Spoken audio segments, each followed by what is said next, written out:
every 10 years, every 5 years, like, oh, the climate's changing, the world's ending. And, you know, I'm just like, huh. So the world's ending. Is it really? And then they talk about it. They talk about it again. And they talk about it again. And you're sitting like, okay, well, why is it ending? Like, what the fuck is actually going on?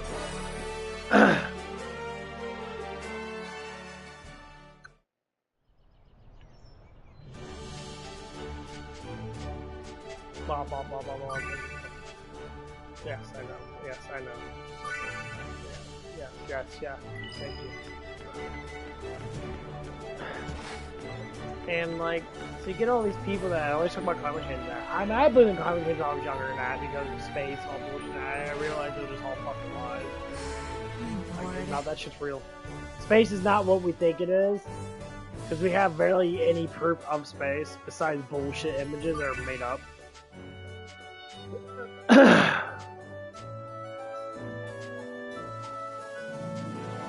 And so, like, going through, like, the climate change bullshit now, like, we always talk about this stuff and that, blah, blah, blah. And so we talk about it and that, I guess the point is, you hear enough of it, you're like, bullshit. Like, I know, like, people that work at that, if I talk about, like, climate change being fake, they're like, hey, it's not fake, it's real. And I say, how is it so real when it always seems to change? Climate change. It's not climate destruction where it's not going anywhere but shit. Climate change. They say global warming, which is a lie, because they find out the scientists are like, yeah, it warms up, oh, then it cools down. Like, well, we can't call it global warming anymore. We'll call it climate change. It's like, what? Well, the climate changes. No shit, you stupid fuck. Of course the climate changes. When there's weather, and then there's not weather.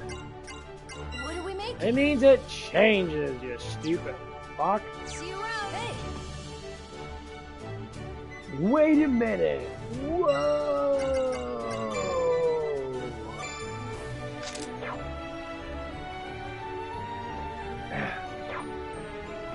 Yeah, you're pretty fucking stupid. You didn't realize that. Climate changes? I didn't know that. Oh my god, man. That's basically what it does. And now we get to the bullshit of it. Let's listen to this crap. Oh, welcome back. There's someone here to see you. Now, for those of you who've been paying attention since 2008, this may be remedial. Only the claims have been proven to be worse with more time. So all references are there. Let's go to the first claim here.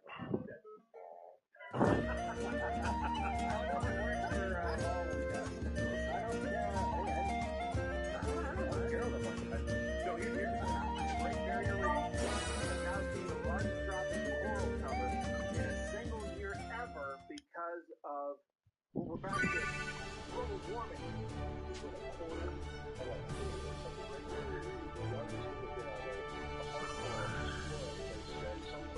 I'm seeing color in there, and they said the wrong year. Well, that's why it doesn't matter anyway, but I thought it said, show me something Karen. They can show me underwater cascades.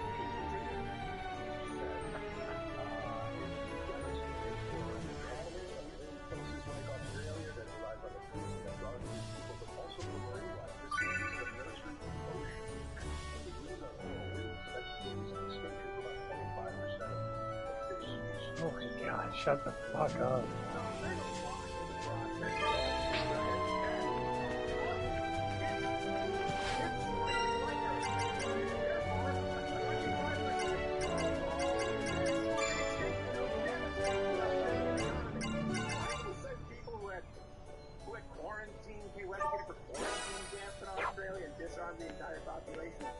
Hi.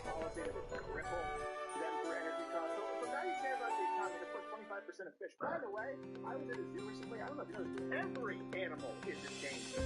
It's a sparrow. It's not even yours. So, it's endangered. I actually have one. Here's the truth.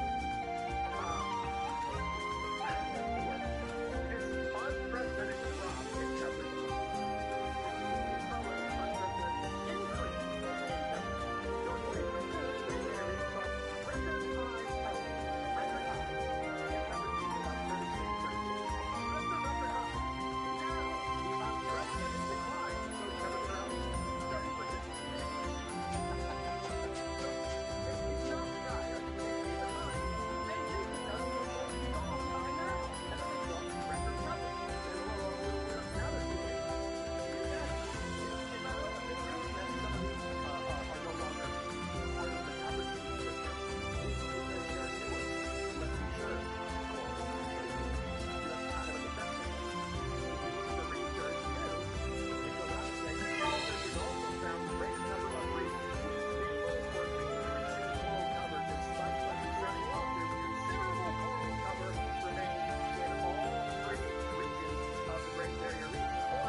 You see how people just lie about that shit? They constantly lie about stuff. It makes it really funny though, because they just have to lie.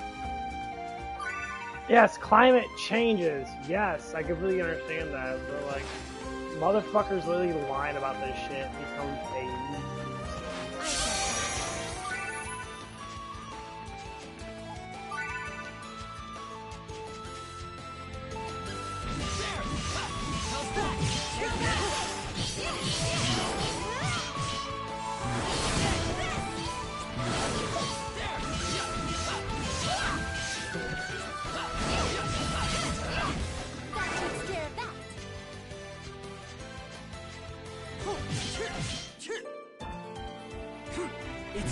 an actual scientific actual research says the opposite. Enemy approaching.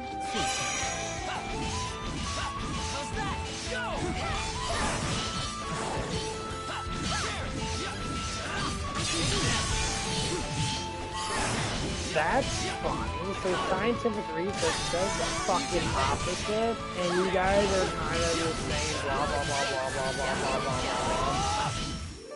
Can you keep up? I'm feeling it. That's how fucking stupid people are. We can spot it. Climate changes all the damn time. And we constantly make up excuses for global warming bullshit. Fucking lies. I guess say, okay, why do people have to lie about it? Cause it's a scam to make money off your dumb asses. That's why. Pathetic. It's like writing a book. That's what news literally fucking does. News literally writes fucking books. Here they come. They write stories. Sometimes they're fucking true, and sometimes they're complete fucking bullshit. That's why I don't watch the news.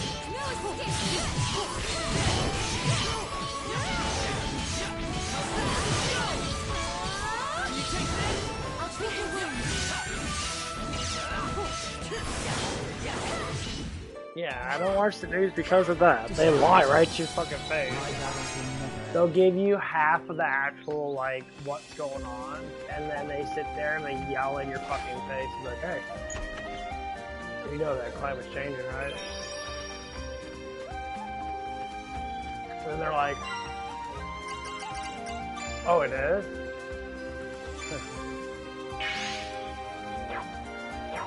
They're like, yeah. Okay, doesn't it change anyway? Well, it will, yeah, but it's changing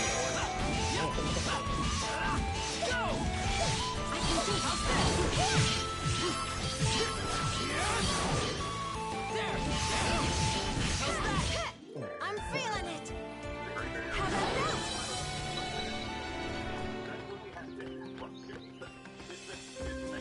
Get ready. Here they come. Here we go.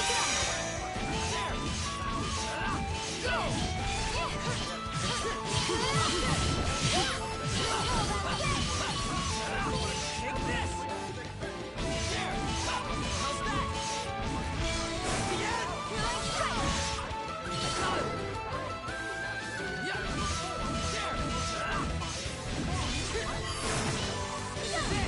Got him.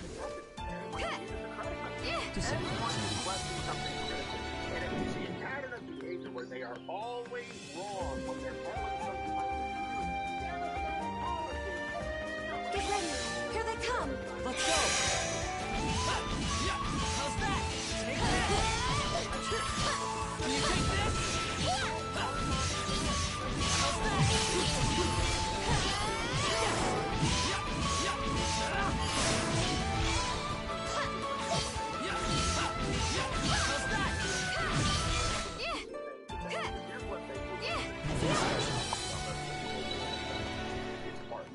I can take a picture of fish and color and everything else, and it's beautiful. And then I can show you that overall real, like,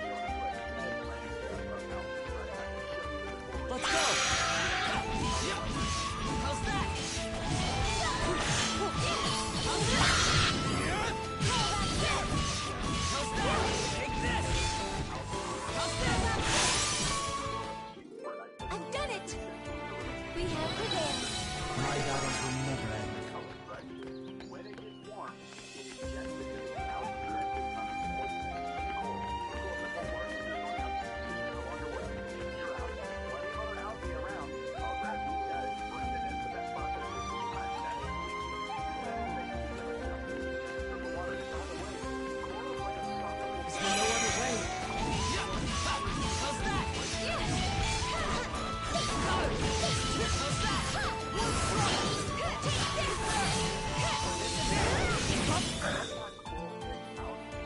We have prevailed.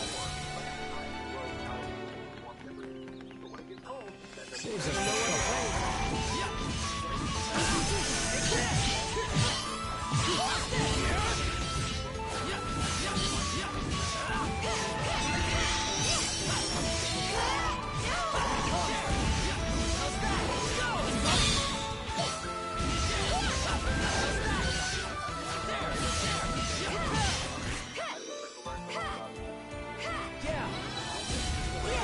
We're doing great. We should take that information to have it delivered by the girl. Well, I would add it. Girls and reasons for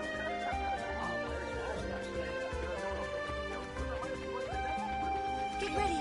Here they come. How's that? Can you take this? How's that?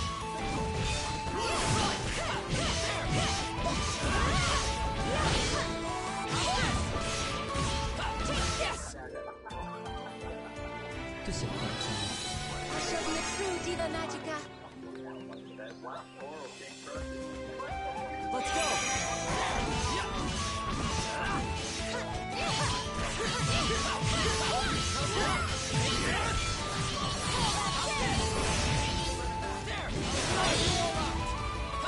Yes! We have prevailed. Seen it. They just fucking flat out just lie. Because they don't know. Enemy approaching. That's so funny. I don't know how you can be a lefty anymore. Like, I don't know what it is with liberalism and that, but they're the most satanic fucking dumb fucks in the world. They do everything wrong. They always want to do something that is ridiculously fucking stupid. I don't understand at all why they do that thing.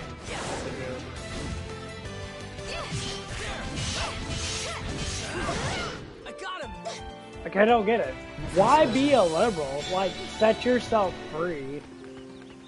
Not even joking you. Just set yourself free.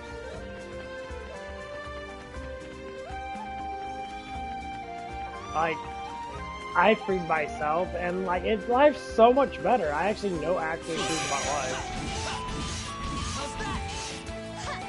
That life is not so fucking terrible. You know, to make something terrible, it means you have to put your time and effort to go into it, to try to look at it from a really shitty perspective. So when you ask, like, okay, what's good in your life? Do you even know what good is, or are you just constantly complaining? Because it's not what you really think it is. Well, if you don't know what the fuck how good life is, then that's not the reason why you have fucking issues. You don't understand such a fact.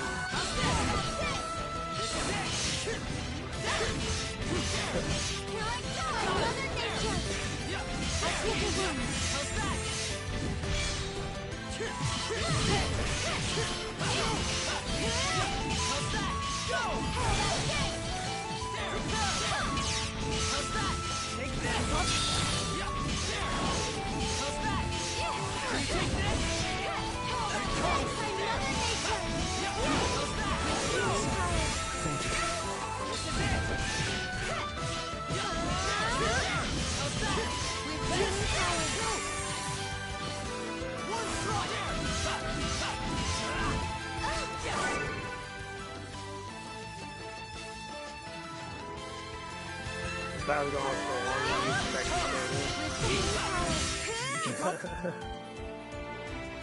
Dude, it's so ridiculous how fucking like dumb people are with that shit. Don't you know that you're being lied to?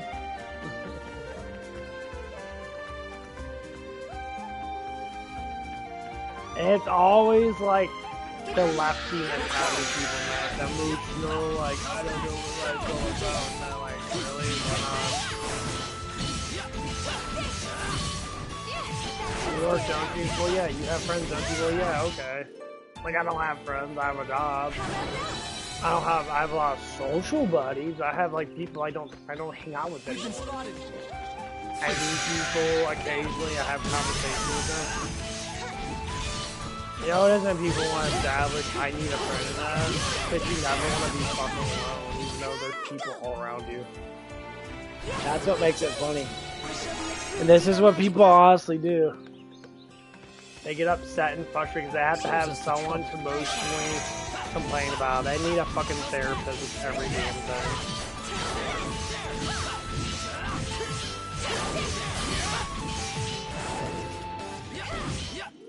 That's basically what it is. It's therapy for everybody. Get ready. Here they come. And that's how I look at life, just being a lefty. Because I used to be a fucking lefty mentality. I'm not saying if you are a lefty person that you're a liberal-based political person, it's different than being a lefty. A lefty are just overly emotional, they think emotions way more than they logic. So if someone says something, they want to believe it's fucking real, even though it's them. And once you get lied to enough by liberal outlets and shit, you start to realize that, well, it's just fucking wrong. Like, CNN just came out with climate shit again. Climate stuff. I'm like, are we done with climate bullshit? Like, this shit's been around for the last, like, 40 years, man. Now it's got an upward, now it's dying, now it's just fucking stupid.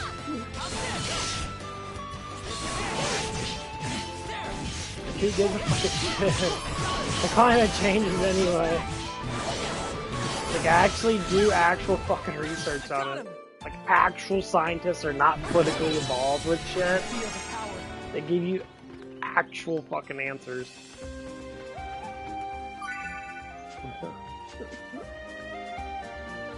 Yes. And they do. They give you actual answers.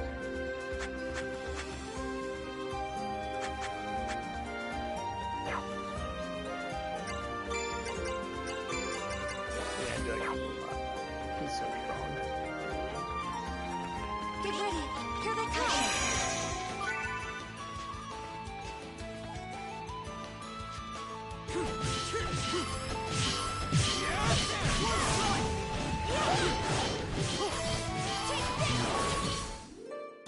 And like, when you start to get actual logical answers out of shit, you start to kind of grow into why people need to lie. Because lying is just as good as anything else for manipulation to gain more money.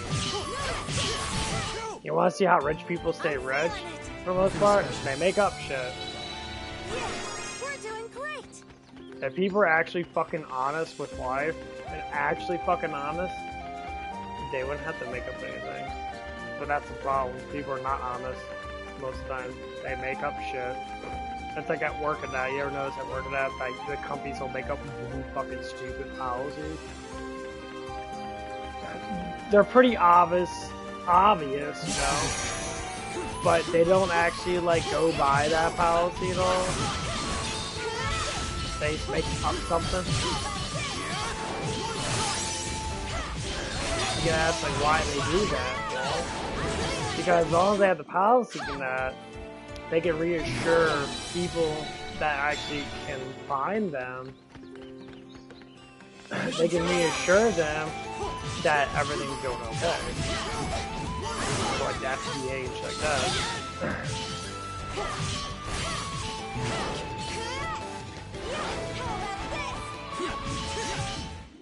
And that's what they do. How's that? They can reassure them. Feel the power. So it's kind of the same thing with when it comes down to people manipulating you. Here they come. They can make up something that's not real at all.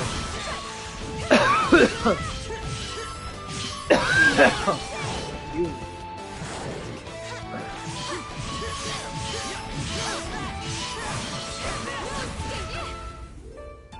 And How about that? they get to constantly keep on making up lies. But the thing is, you don't make up so many lies, now you have to keep track of all the lies, and that's lying is slightly harder. You notice about people that when they lie, they intentionally forget their other lie, and then their lies don't make any fucking logical sense at all. Nothing special. Then they sit there and they just keep on doing that lie over and over and over and over and over again. And then they get fucking mad now when people realize that they're just fucking lying. And they get upset because you don't believe them. Like a child, to a certain extent. They temper tantrum and shit. Why doesn't no one believe me that climate change is real? Or that racism's real? It's like, I don't know, I don't think about it. It's racism. What the fuck does racism even mean? A hatred of a group because of a color? And then you see them mocking people all the time of color.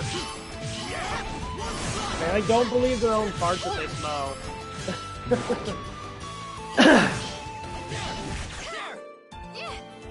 I've seen people actually do that. They'll bitch and moan about racism. But they're the first ones that jump on the racist train. And when they see a black person or an Asian person, they immediately start having this like weird feeling towards it. Yeah, it's because you look at racism from that specific reason. You think racism exists, so you have to make it exist, even if it doesn't exist.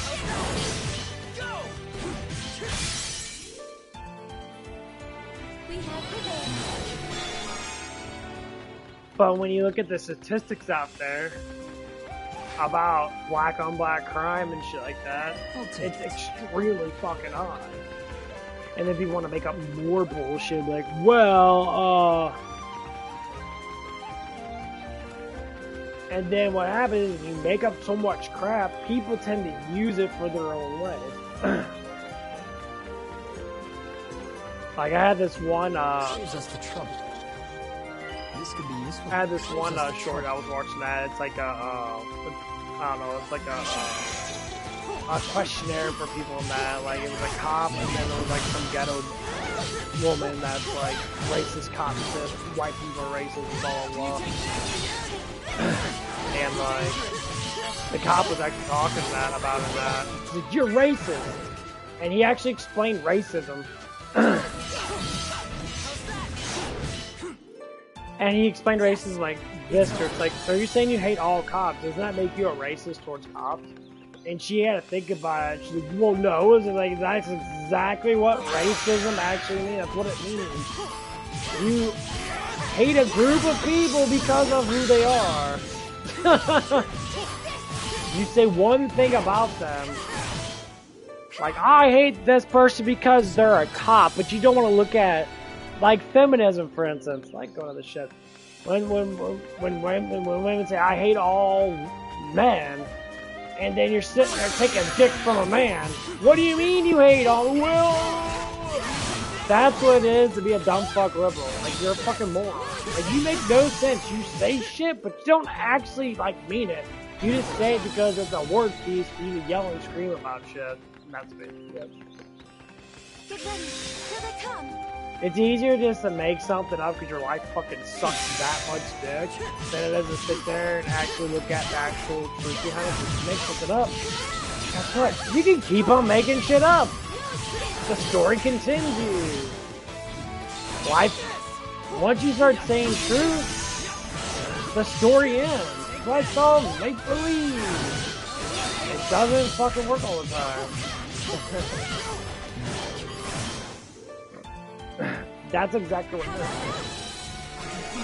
when you actually learn actual truth, the story ends. You can elaborate on that truth a little bit if you learn a little bit more about something. But the story ends. So when you make up lies, you can constantly make up lies. And when you make up more lies, you start figuring out ways to make up a lie about a lie. I was talking about yesterday and that, you know, when people do storytelling about their life and that, they're like, oh, I'm super strong and all that shit and that, you know, I was bench pressing 400 pounds when I was 16 years old and that, and you look at the ratio of logical sense of people that are, you know, 16 years old, bench pressing over 400 pounds, and you look at the percentage, it's fucking like 1%. Not even that. It's a very, very, very, very small percent of all people.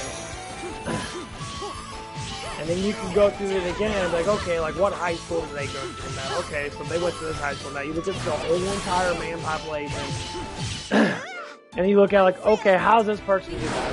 Because like my dad used to tell me, you know, when he was 165 pounds, he was bench pressing like 355. And I'm just like, there's no way by body mass that you can bench press 355 without someone like pretty much helping you. I said most people at my fucking gym that are bulked out fucking monsters that weigh over 200 pounds, you know, bench press 355 to 400 pounds. Shit, most athletes don't bench over 400 pounds that often. Because it's so much weight. I'm actually about ready to go on a fucking rant right here. Because hear me out, about manipulation. This is why we have so much problems in this world now, and why people believe shit because they say it so much. Number one, if there's not enough proof to something, you can use what you call the multi-person manipulation, which means that you can tell someone something and say, this person said this. Well, and you're like, okay. You're like, okay, so this random person said this, and this. And you're like, yes. And then say if you actually talk to that person, the person will be like, well, it's not what I actually said, they're just making up shit.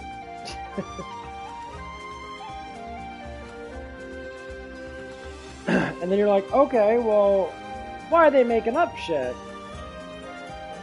Oh, well, they're just inflating their ego to make it look like they're stronger than what they are. Or when people say, back in my time, because they're older than that, I say, what do you do right now? Okay, I'm almost 36 years old. If I can say back in my time when I was 16, then I can outbench myself now as a 35-year-old guy that evidently has probably like 30, 40 pounds more so of fucking muscle mass on me since I was 16, because I wasn't that big of a fucking dude. I was like 160 fucking pounds. I was kind of pudgy in that. I mean, I was skinny, but I wasn't like super fucking skinny. I'm 216 pounds now. That's over a 40-pound fucking difference. I'd say, yeah, I grew a little bit taller, but an inch or so, maybe 2 inches of height, will add maybe like 5 pounds of fucking weight. Maybe. You might get slightly longer muscles than that, but like, obviously, I don't believe it. Even when I was in my fucking, like, after high school and that, I was still the same fucking weight. So what I'm trying to say is,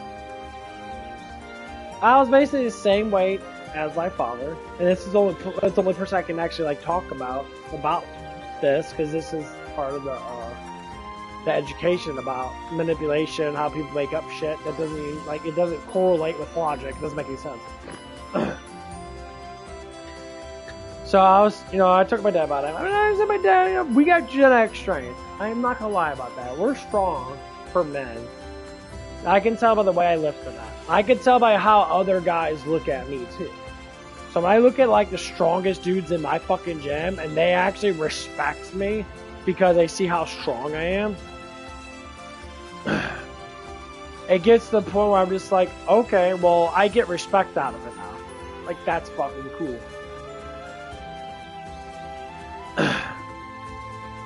And because they see that I'm getting bigger, my arms are getting bigger, my chest is getting bigger, I'm starting to gain more weight.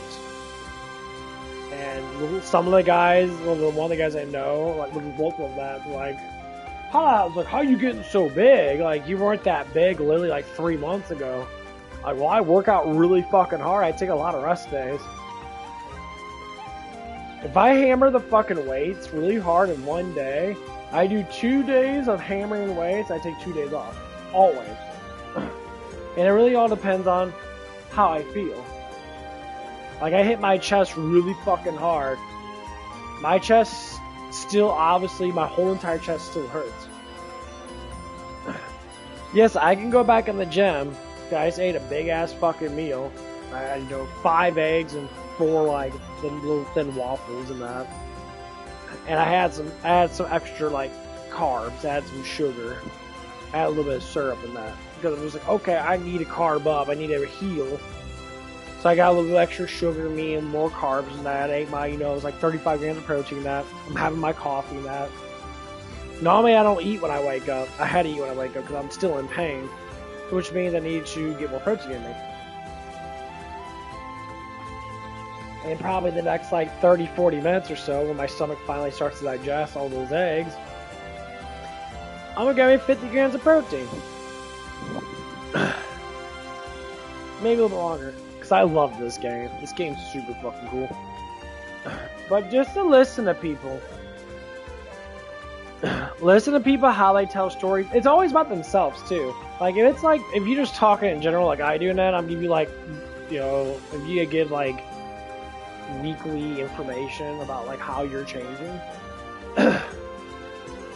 Yeah, I can go on the camera and that, and you can look. I do my arm pose around again. You can look at the camera like from like 3, 4, 5 months ago, and you can see how much bigger I've gotten. If you look at my my streams, you look, okay, well, it looks like he's got bigger. And I go by how much weight I can handle now too, because weight never lies. The number of how your weight is never lies.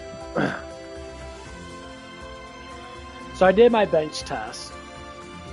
I did 225 16 times. I went up 1. I have to admit, it was a very tiring day.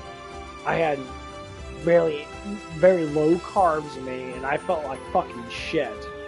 But I said, no, I'm gonna burn off a lot of energy. So I went to the gym and that. I was walking that. I was feeling okay. But I'm learning how to deal with lower glycogen levels to higher glycogen levels. Because then the next day, this literally was 2 days ago, on my, I pretty much on one of my weakest days, where it was really fucking hard for me to do stuff. My joints were kind of hurting a little bit and that, because I didn't really eat anything. Even on my weakest day, I did 225 16 fucking times.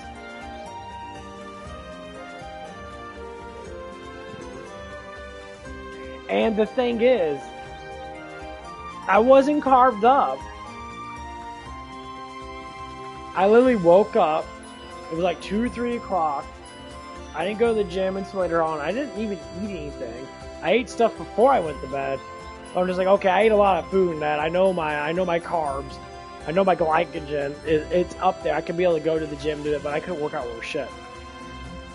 And here's the reason why, how I can tell that I wasn't at my strongest. The next day, I literally ate 4 waffles. Like 45 minutes to an hour before I went to the gym. I went to the gym and I worked out so fucking hard. I worked out so good. My muscles were fucking jacked. I worked out for like 2 hours and I was hitting all my body parts and that. And I was doing more than what I normally do. When I sometimes I do is a little bit more. It wasn't like a ridiculous amount. Like I did my whole routine. I tore my chest. I did like 6 or 7 fucking sets of chest on fucking I think it was like 7 or 8. Something like that. On my chest pulls. I was doing the wire pulls, the chest flies, the wires and that. And my God, it felt so good. My chest was really activating in that. And then I'm starting to see like other kids try to do the chest that I was doing in that. They're failing horribly with that. But it felt good. And I could tell. Because when I rub on my chest muscles right now, they fucking hurt. I feel slight bit of tension when I rub on them. And pain. I mean, of course, rubbing that I feel tension, but like, I feel the pain in my muscles because they're split. They're trying to heal. Because I worked them out really hard.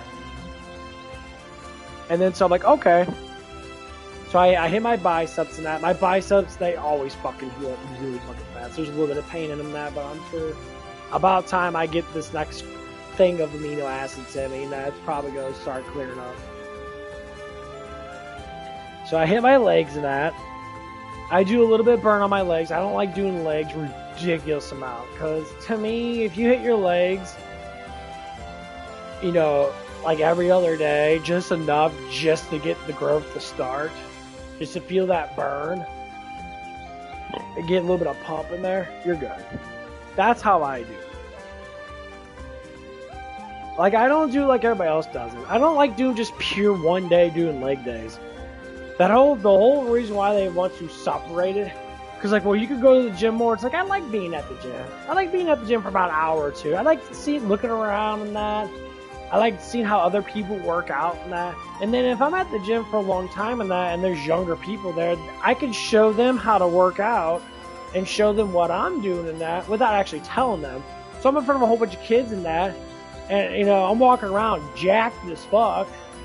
You know, because there's probably, I would say there's probably like 10 that I know, about 10 or so guys that are, you know, just as big as me, but they're a lot more leaner than I am. And some of them, a lot of them have bigger legs than I do, because my legs are not that fucking big. But that's what I'm growing on. So I did my back and that. My back's getting fucking big. I can tighten up my fucking lats. They're starting to bulge out a little bit. I can feel my lats kind of touching my fucking arms and that when I do my lats. Lats are getting bigger and that. Like, okay, back's getting fucking big. I like that. Okay, so I'm working on my chest now. Let's get my chest bigger. And then as you start to look at your body now, you start to see changes, and you look at the weight that you're doing. You know, like, I shoulder press a lot more than I used to 3 or 4 months ago. And I press more than I usually do. Like, when I do, like, the incline press machine, 50 pounds is fucking heavy for me. Like, I could do, like, 8 in that. Now I can do, like, fucking 20. And now I can go up to, like, 60 or 70. And where it starts to get a little more heavier. My back? Ridiculous. I did 140 on the back pull. And it felt good. I mean, it was heavy because the fucking grip on that shit is fucking really, it's all metal. So it tears my hands apart. But when I go onto the back pull machine that has the rubberized grip, that's like a tough grip, it like basically sticks to my fucking hands kind of when I grab it. I was doing 160 pounds. I was doing, you know, 70 pounds with each hand. And I was be able to do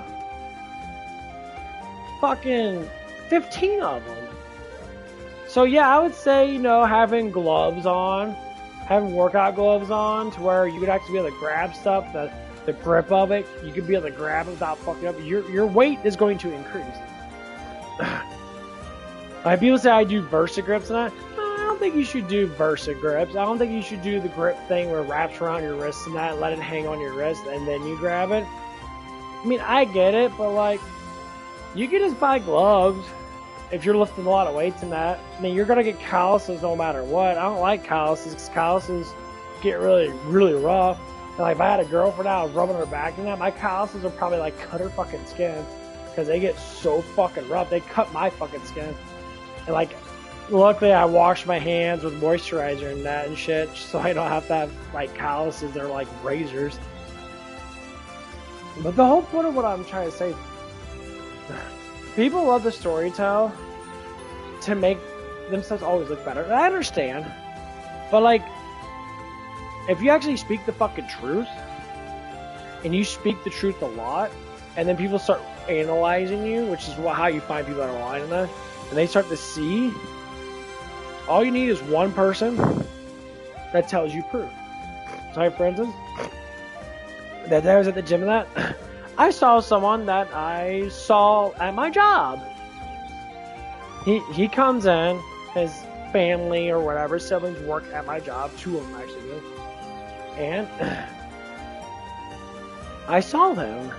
He kept on walking back and forth. He kept looking at me because he's trying to analyze. He's trying to see if it was me or not. Because, you know, I don't think he's really seen me in a really buff worked out phase. Because, you know, I don't like come to the gym all the time and then go to work and be like, look how jacked I look. No, most times I go home, I always have like an hour or two and my pump kind of goes away a little bit and then I kind of just relax in that. But he saw me in a full pumped out mode. I was fucking jacked. Big arms, had a good pump going on. And like, he wouldn't say nothing to me because he's young and that, you know, I can't really say nothing there. But like, I was looking at him, I was like, and he says that he works out. I'm like, dude, you literally were, I'm trying to say, this is what you see. This is how you can tell if someone's like lying. Yeah, you can say that you're working out in that. But what is working out with someone that's actually really into bodybuilding compared to someone that's just like, I'm not really into it, is night and day. So I'm saying I'm in the bodybuilding. I'm in the bodybuilding. I fucking love it. I eat the protein for it. I always talk about protein. I always talk about health and that. I talk about my carb ratios. I want to drop weight and that. So I'm taking my carbs. I'm trying to like do really high in the morning so I get a lot of fucking energy. And then I eat my protein, and then I kind of lower down my carbs as I'm going towards the nighttime. So my energy stays balanced, but it's not fucking outrageous. So when I do go to bed, and you know, when it comes down to like a lot of things like my caffeine intake and shit, because I did wake up really fucking early today, which is not really anything I like to do.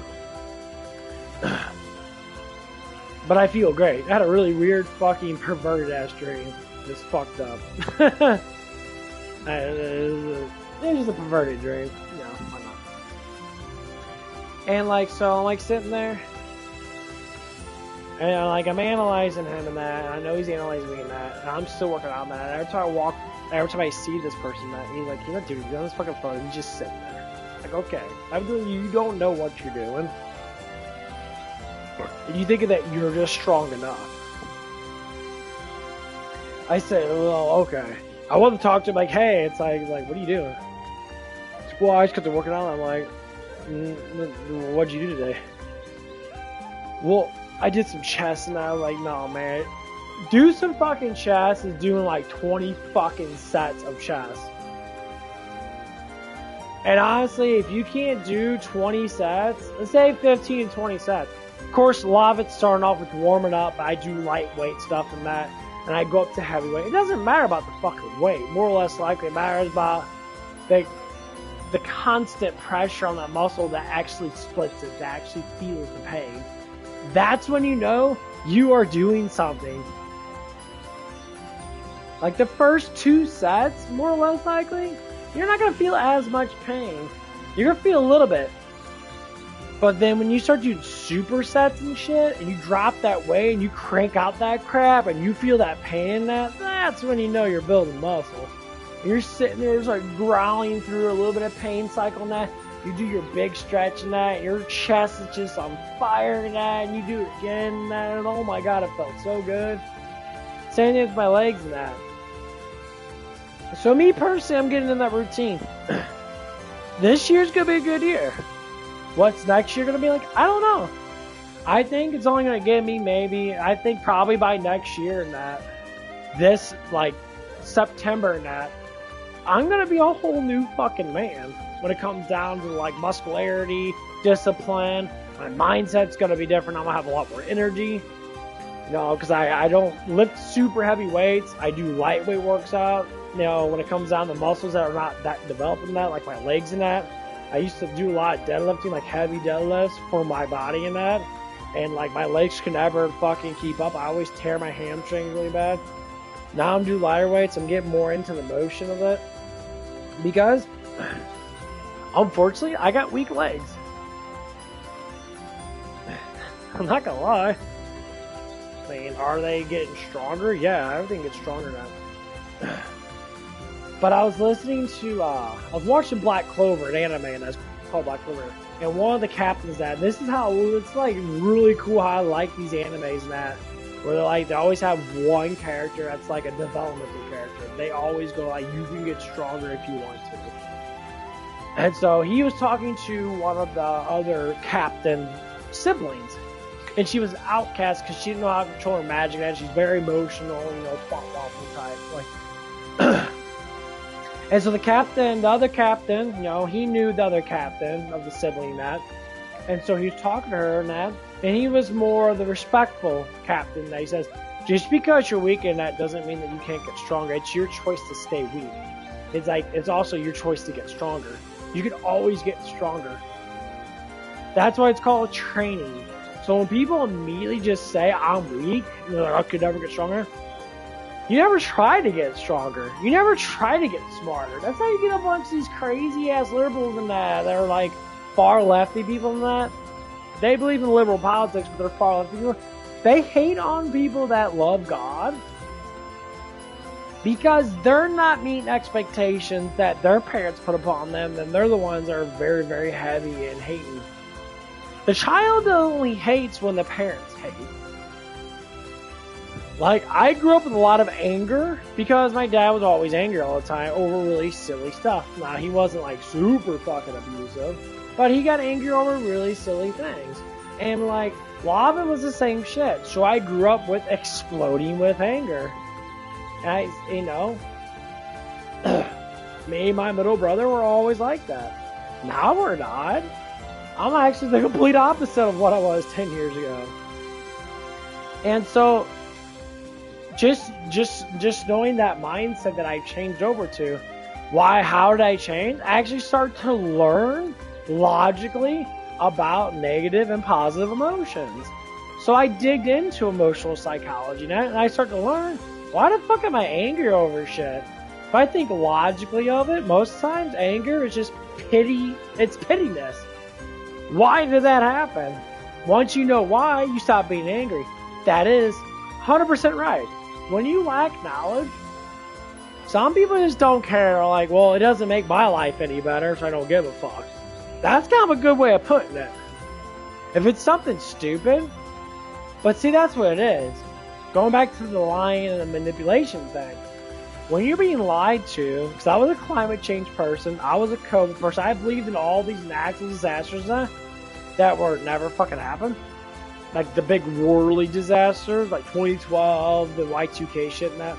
But when you actually logically research it, and you actually understand why it happened, and then you start to know, it's stupid. You're all like, oh, that's the reason why. The Mayan calendars ended because that's as far as they can go. And a lot of scientists were coming out and saying, there's nothing to worry about. That doesn't mean anything. But people are freaking out. And the ones that were freaking out were the overly emotional, liberal, lefty-based minds. They like to be lied to. That's how I look at lefties. You like to be lied to. It's a fun story to talk about. And when you talk about a story and you make it believable, like the whole the world thing back in like 50 or something like that, when the radio announcer was talking about the world ending, it was all a fucking story. He literally stated that at the very end of it. It's like, it's just a story and that none of this shit's real. And people were literally freaking the fuck out. So listen to today's news. There's aliens falling from the sky. People look outside. What do you mean? It's nighttime, but it's daytime.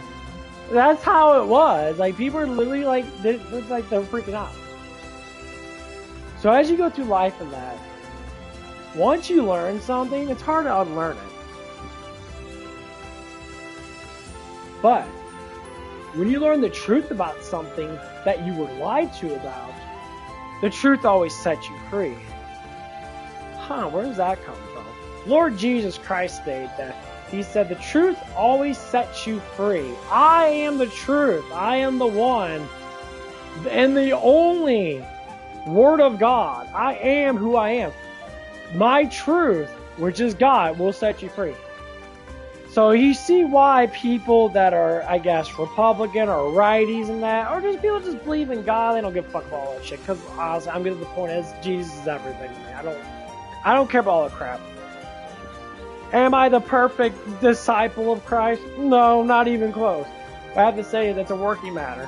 And I'm happy to be on Team Jesus 100% because I don't give a fuck about all that other lying bullshit. On the right side or on the left side. If you want to be on the absolute side, be on God's side, because God is always fucking there for you. He loves you more than anybody else does. Christ has established that. It's why he died for us. And that's all you need. If you literally think about it like this, if you take all the crap that you know, and you say, you know what? I believe in a lot of stupid shit. And a lot of it's lies. From both sides. They both lie. They honestly do. One side lies less because the Republicans have always been more on the right side of humanity. Democrats are ones that they voted for slavery, and the Republicans voted against slavery. Republicans voted to give women more rights, to give women right to vote. The liberal people fight against it. When you look at history, you really think about it, and you're saying you're on the right side of the political aisle, just to say. I say if you're on the right side of the political aisle on that, and you say, oh, I'm a liberal in that, I believe on stuff they say in that, because the news says this, I believe it. The news outlet is a liberal news outlet, which they choreograph towards a liberal mindset mind. They have to keep you stupid so they can keep on making money off you. The right side does this shit too. They'll say some things are bullshit and that because it's political.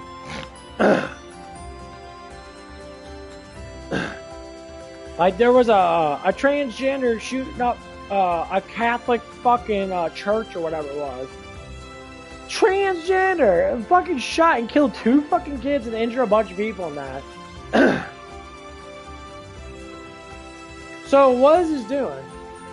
And then you start looking at their parents, and they look at it. The person started transition at 16 years old. And you know what happens when you transition at that young of an age? You just fucking started puberty in the last 3 fucking years. You're still developing your mind at 16. You're still going through puberty and all of a sudden they do hormone blockers, they change you over. Well, there's a lot of scientific proof about all this shit. The mentality of you, well,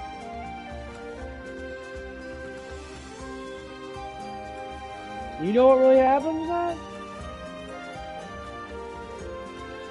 Well, you become deranged, stupid. Basically, your brain doesn't work like it should at 16. How in the fucking world does a 22-year-old person want to sit there and get brainwashed so much to fucking kill people? Because they think that they're right. They think they're being attacked because of their transgenderness. And they attack religious people for all courses that don't give a fuck about your bullshit. Think about it.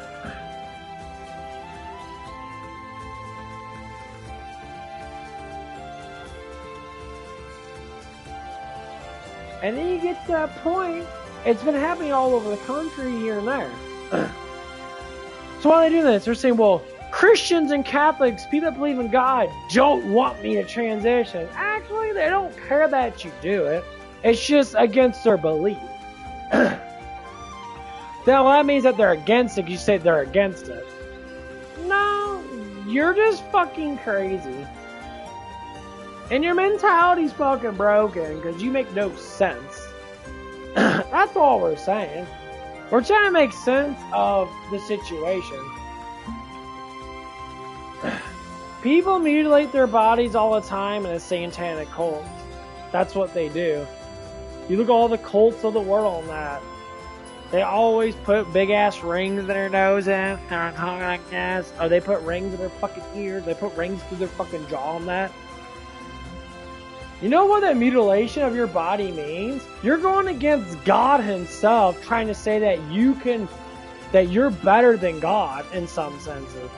God gives you free will, but God also said, if you don't follow me, or you don't believe in me, which is where we come down to with all these fucking fucked up, stuff that's going on in the world, that it's all about belief. And why are people smoking all this weed and shit? Because they believe it's cool. Yeah, they believe they're part of a group of people. I'm not even joking to you. Like, believe your mind is the creator of your world. So if I believe in love, I believe in happiness, and I believe in, like, positivity, my life's going to be more positive. What's going to happen? I get more positive influence of people. I start doing more things that make me happy. But if you do the opposite, what happens? Because I believe in God, I believe in Jesus as my Savior, and I believe that God is my Father, and that He created everything, and that He is all holy, all powerful, and that, and everybody else can go fuck himself. Bless you. I don't have to. I'm immortal in that. I don't have to fucking be that nice to people. That's my free will right there. I go like, you don't believe in God, and that sucks. But what you're doing is you're killing yourself in that, and you're hating on people that do. Guess what? It's my belief. Well, you think that's all true. Yeah, that's why my life's better than yours. So if someone's life's better than your life, and you don't believe in God, then maybe believing in God's going to be one of the things that's going to change your life. I don't see the proof. I talk to people that smoke weed now. It's like, I don't know why you smoke weed. Weed does nothing for me. I'm always have a positive matter. Like, I can't smoke it. I can't smoke. I can't do drugs. My body, my heart, my spirit will literally not make me do it. I can't. I hate it.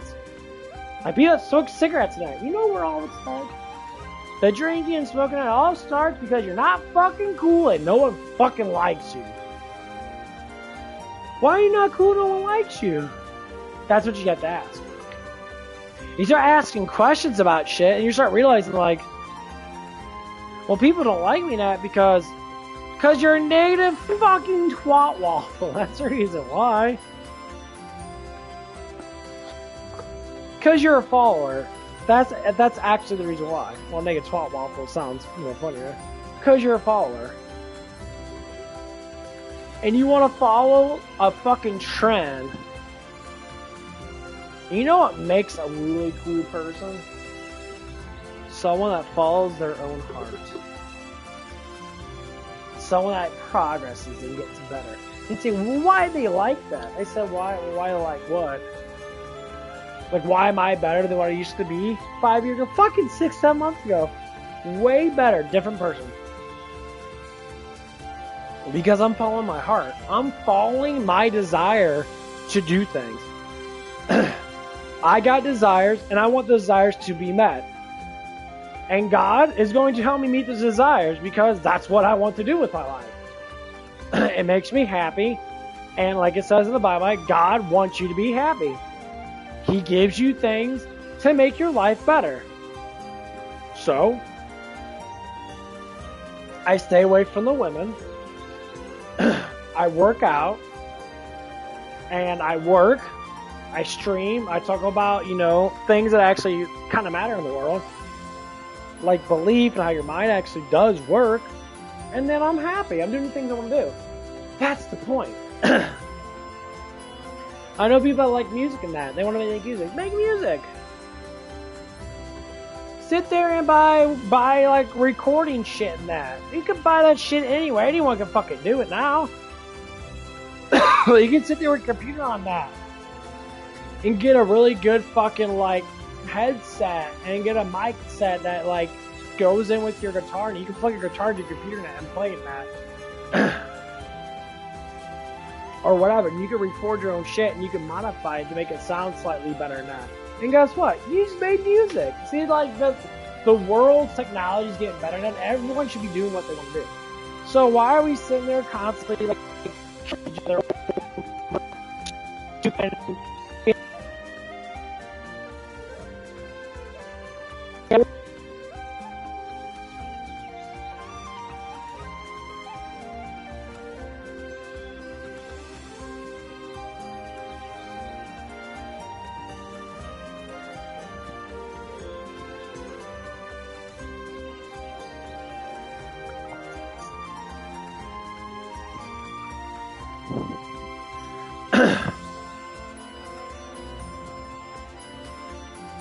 That's why I don't disagree with what people do. Because I can't. I want to tell people all the time, I say, do what you want to do in your life. Is make sure that you're doing things you actually like to do. I say, don't do things because other people do them. Do things you actually like to do. Like, I love music and I love playing the piano and shit. I love listening to sounds and that. That's one of the things I haven't done in a while now. But I took up psychology and tried to master it in that. It's a big fucking roller coaster. Because there's always more shit to learn how the mind works.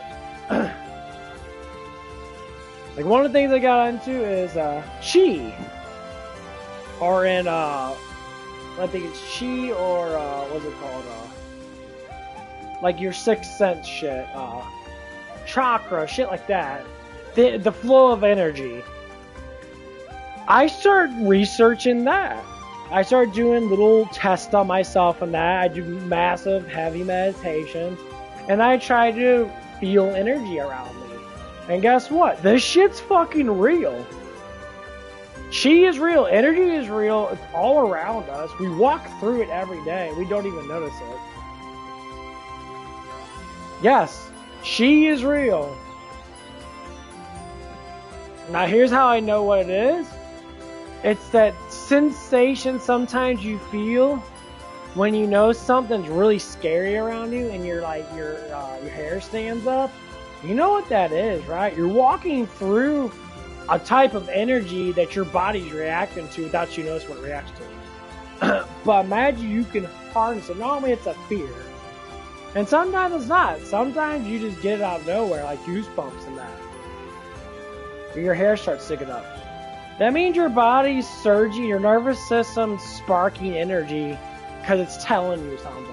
But just imagine that you can harness that and you can control it.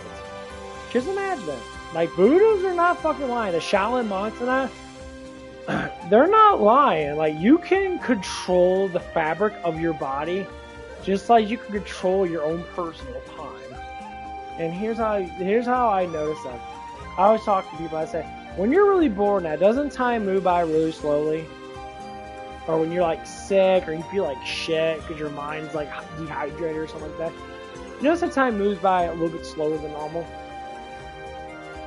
Like right now my head's high. I had a cup of coffee in me and my object did rather slowly and I'm trying to like control my caffeine consumption. It's working really well because I'm shit's fucking through the roof. But when you look at it, time's gonna start flying by fast because my mind is very alert, I'm very positive, I'm very happy right now. Why is time fly by faster when you're happy than when you're miserable?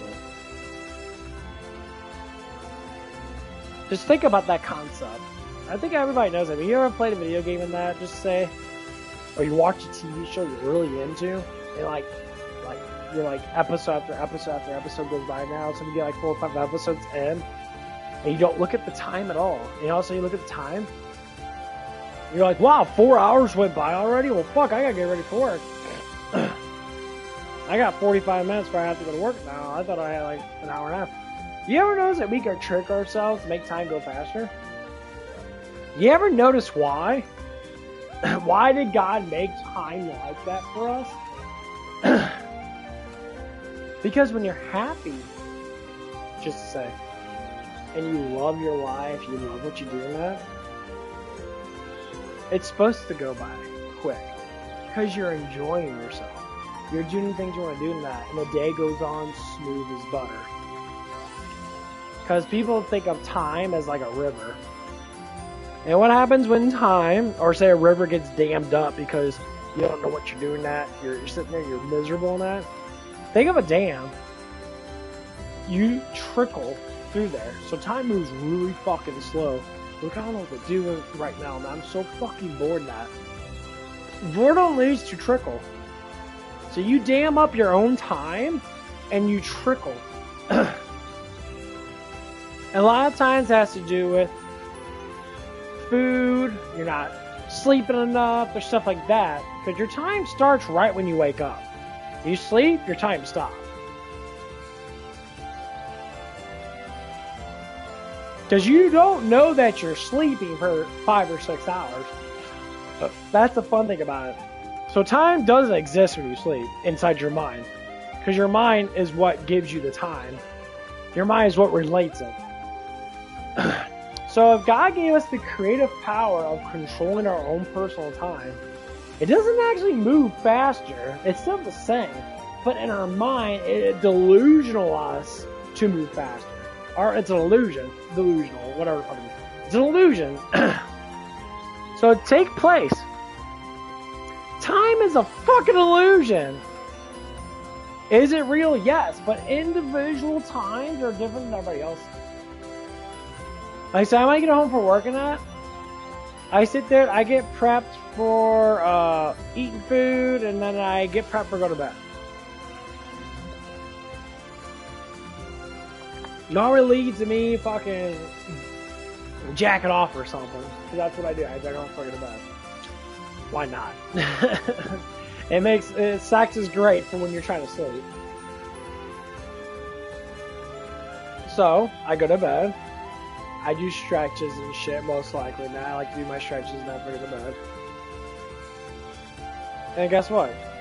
I went to bed, I woke up, and I got good sleep. I had a really cool dream, a really good dream. It was a perverted dream. Not me banging some chick, but guess what? I woke up and I felt great. I mean, I was a little bit kind of sleepy because my body wasn't moving, my heart rate was down. Then once I got up and started moving, I got food in me, got coffee in me. Boop! My mind reacted to it really well. Because I'm starting to get really happy with myself. And I look at myself, I always weigh myself in the morning time and that to see if I dropped weight or see if I gained weight. And I always look at myself in that to see, if I got any skinnier in that. I check out my body in that. If I gain any muscle in that, if I see any detail difference in that, I try to remember. That's what I do every single morning. I try to do the similar things that make me happy every morning and then I try to push a little bit farther. I do a little bit different things, slightly different things. Just add a little bit each day to make my life a little more interesting. This is why I come up with all these ways of talking. Say what is all these, why life is the way it is for individual people. It's not what you like in life, more or less likely. It's how it's the life that you are you content and actually happy with. Some people are happy as fuck in that, and they don't do shit. There's some people that are completely dorks, just to say one of the little things, aspects of life. The dorky, nerdy people. They get computer jobs, they get math jobs, they're accountants, and financial advisors, and that, whatever the fuck it is. They play shit on video games, or they make YouTube channels now by making fun of shit, or talk about games and whatever it is. Their lives are content, and they're always happy. The nerdy people are always fucking happy. And then you got the jock workout people that they're always fucking happy. Yeah, bro, I lift weights, and jacked as fuck, and they get a lot of fucking pussy now. That's what makes them happy. But when you try to get a nerdy person to transform into a jockey person to get really big and ripped, guess what? It takes time. Because, the nerdy person can psychologically kind of, look at it from a scientific perspective. Oh, if I eat this much protein and work out this much, that they really analyze it, I feel muscle really fast. But then when they do it, they're all like, oh, I gotta go through a lot of pain cycle in that, But as I go through that pain cycle in that, because I'm talking about myself, I used to be super fucking dorky. All I did was play video games. I never got into psychology that much. Now all I did was play video games. I play music and that. And I like to sing. I like to dance and shit. I worked out too, but never really took it seriously. But now I do take it seriously. And guess what the outlook of my life is? I'm changing myself. I don't play video games as much. Now, I look at the concepts from a psychological perspective of watching anime and that. I look at how people talk to each other and that. That's my life now. 10, 15 years ago, I was nothing like this. When I was 20 years old and that, I did not know the world from taking a dump every fucking day. I never look at the world from the perspective that I look at now. I never understood it. And that's sort of things that I'm starting to get now. I'm starting to understand now.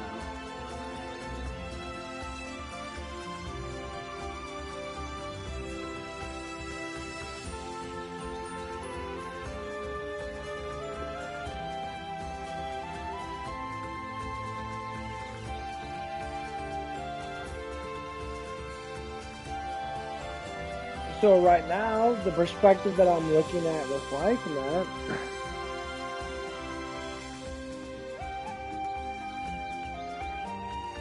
life is getting, you know, it's changing. I'm not the man that I used to be. But for some people, life never changes for them. They keep the same mindset. And why do people do that? Like, why do people keep the same mindset and they never actually change their life at all?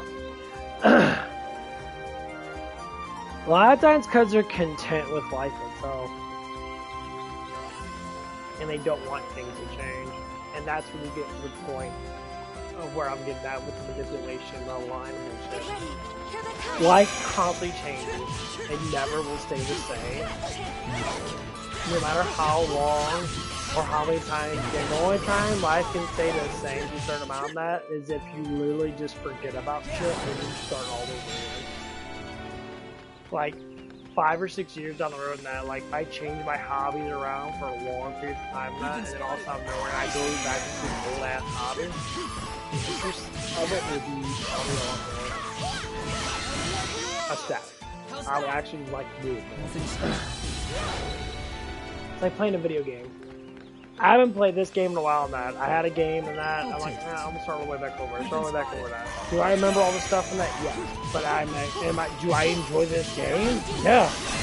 I think this game is a very good game, and that I think they did a really good job with it. I think the Shining series is really good. I pretty much love almost all their games. And I think they should make a new one. Get ready. Here they come. No, I think, or they should remake Shining Refrain 1 and 2. Maybe not remaking that, but remastering that, and put more stuff into that. You know, I mean, they already kind of got that out there now on the emulators and that.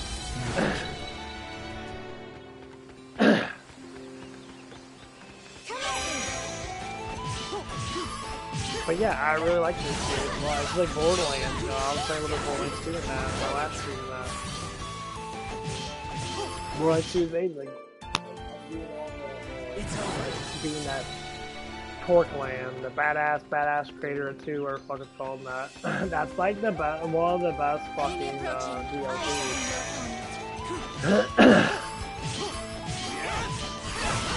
It seems like always number 2s always seem to be the best. Shining Force 2 is way better than Shining Force 1. They have more levels to it than that. They can actually get longer than that. Yeah, more to it than that.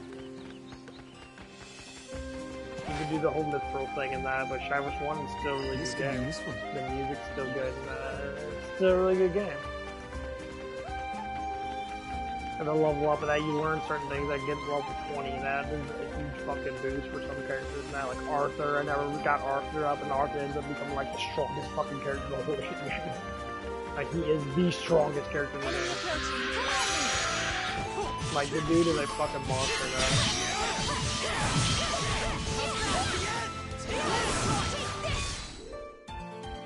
Yeah, like almost 90. I think he had like 90 something life from that. He was one-shot people, taking like 40s and shit out of people. That.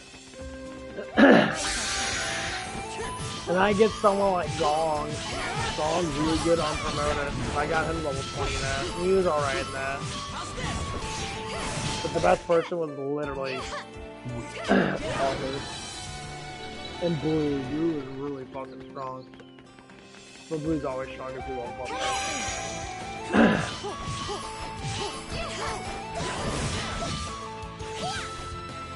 But yeah, and then that's what it is.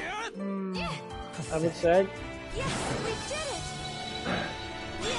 We're doing great! I'd say that's probably one of the concepts I actually learned when I was younger. And I always wanted to be a hero, someone strong, someone that can defeat evil. And that, but evil in this world has a lot of evil is lack of knowledge, or good is the good guys is knowledge itself. Like what knowledge you actually need to learn. So knowledge is the key to being good and evil. You can be more successful in that if you actually have actually good knowledge.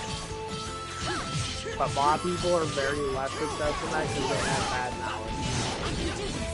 Like I see people that blow their paychecks all the time and that. Like I have my, like I learned that, like my GM that works for that, you know, she has money issues. I'm like, how the fuck do you have money issues?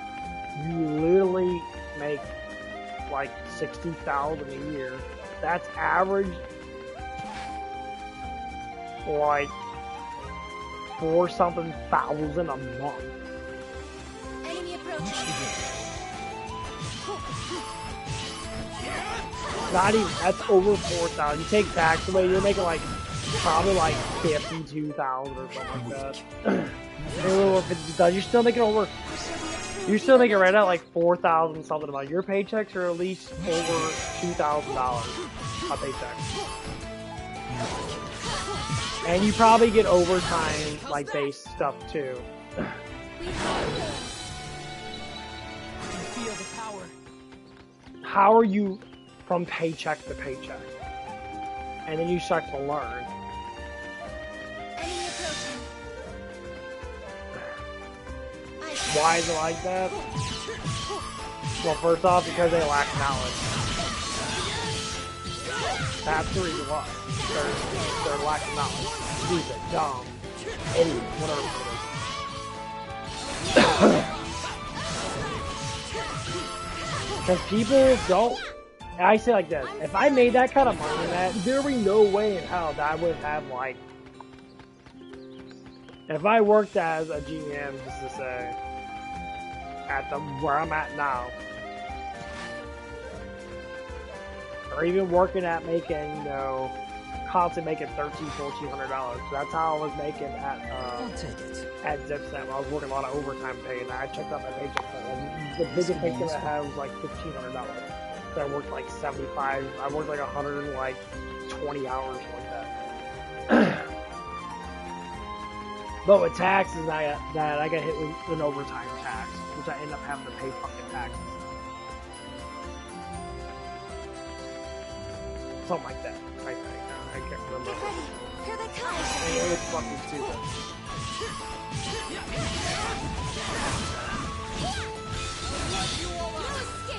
And that's why, you know, Trump has to make beautiful bill. I don't know if it's the business tax. I think it's starting next year. That no one's gonna be taxed on tips or fucking overtime. Because that's fucking stupid. Because I would make like $2,000 worth of money in that, and just because like, say like half, like 50% of my hours was overtime hours, they fucked me on it into a fucking gigantic amount of that money out. I'm like, dude, like, why am I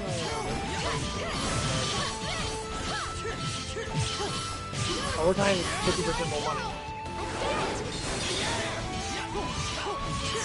I was making 15 of that, 50% more money, I'd be making like 23.5 or 22.5 for those hours.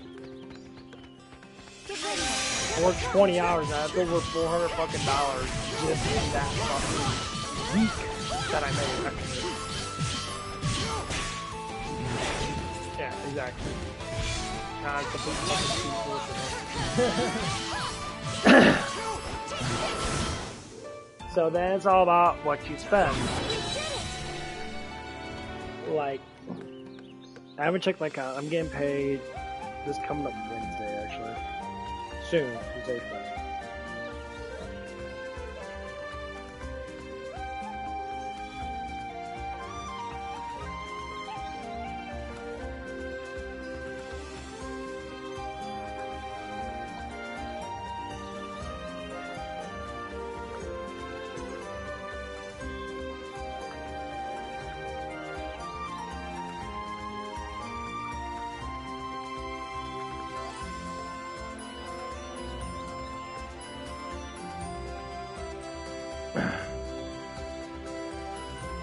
And this paycheck's gonna be a bigger paycheck.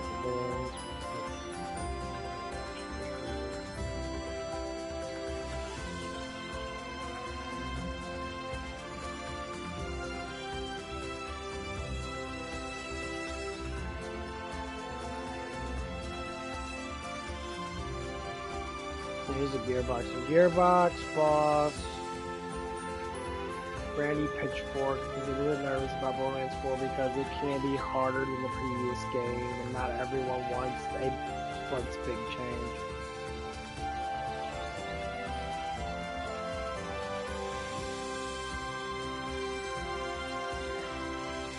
He said which has him a little bit nervous now because some folks just want to chill out and shoot dudes without sweating. Speaking inside gamer and all stuff from that, of course the challenge is quite a lot with Borderlands 4. A lot of players are being surprised the challenge is ramping up quite a bit. We softly dismiss any soul-like comparison as it's quick to say. I'm a little nervous because the point of Borderlands 4 that are a little more challenging that with a number of boss fights and mechanical stuff in that world. That was a mechanical shit boss fight. They have a lot of players that actually aren't interested in deep, hard challenges. A lot of players that love just to explore the Borderlands or spend time with their characters that fall in love in the place that the character and they want to spend time with them, I guess, something like that. Those players enjoy some of the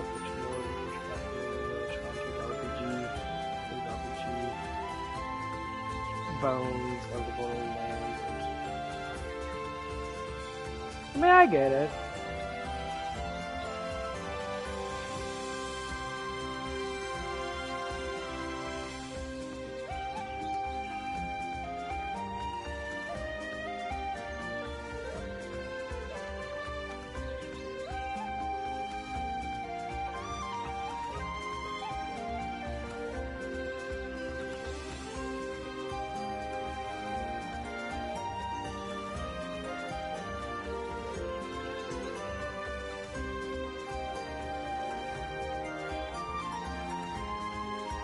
I mean, the way I look at it, I would say from like my perspective on that,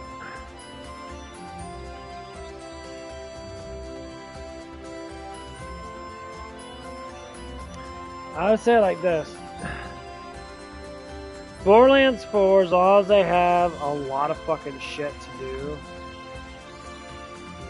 Like, I don't mind raid bosses, like Borderlands 2 had a raid, but Borderlands 2 is actually fucking hard as fuck at the very end. Like, you had to have a good amount of good guns and shit, and like, shoot them, or like, playing by the actual stats of the game, and that, like, it was actually fucking special at level 8. Nothing special. But yeah, you know, I'm just so cold and tired of like, want to talk about that. Borderlands 4, I hope it's gonna be really fucking good. And I hope they got their mind out of the gutter. That they listen to the players and that are saying, "Hey, we're fucking speaking that, but put Ava out." They still have Moxie in there. You gotta have Moxie. You gotta have a big titty Moxie chick. Because mostly guys play these games to that, and the more sex appeal that you can get, the better off it is. Like, I don't like that, the mystic chick. Not the mystic chick, what's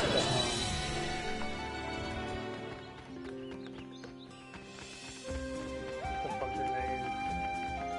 The Siren, there it is. I forgot what's her name. The Siren chick is, you know, she's cute in that. I think she's really attractive in that, but like she has like little ass tits. And I don't know, like I agree sometimes. Like I never see girls with big boobs anymore. Never. I see girls with B cups. That's like the biggest I'll ever see it. Like I feel like I see girls with bigger boobs than B cups. If I do, it's very unusual. It's a very small percentage. Like women are grown up, they're grown into having smaller boobs. Like it's ridiculous. I think it's kind of like unique to that guy. Having big boobs is a thing. You don't see it anymore. It's like you don't see guys that are bulky and have a lot of muscle in that. You just don't see it much. Like, you just don't. Like, the older people that, yeah, like, the older people around my age and that, in their 30s and that, or in their late 20s and that, like, you'll see them have, like, you know, they actually start to formulate some of that, but, like, when I start seeing people in their low 20s now, it's the new generation of people, it's like, they have big butts and they can do a lot of squat stuff, but they don't have tits. They don't have boobs. Just the trouble. Of course, that has to do with genetics, but Let's go.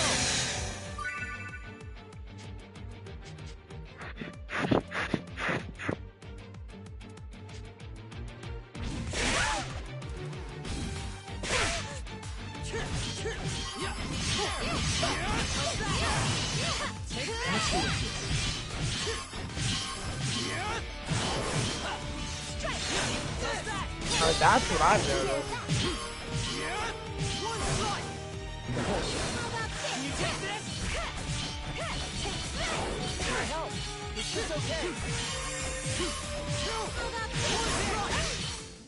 Pathetic. We're doing great. Nice. I like ranking up. But yeah, you want to rank up your first things max. Always. Let's go to my bond.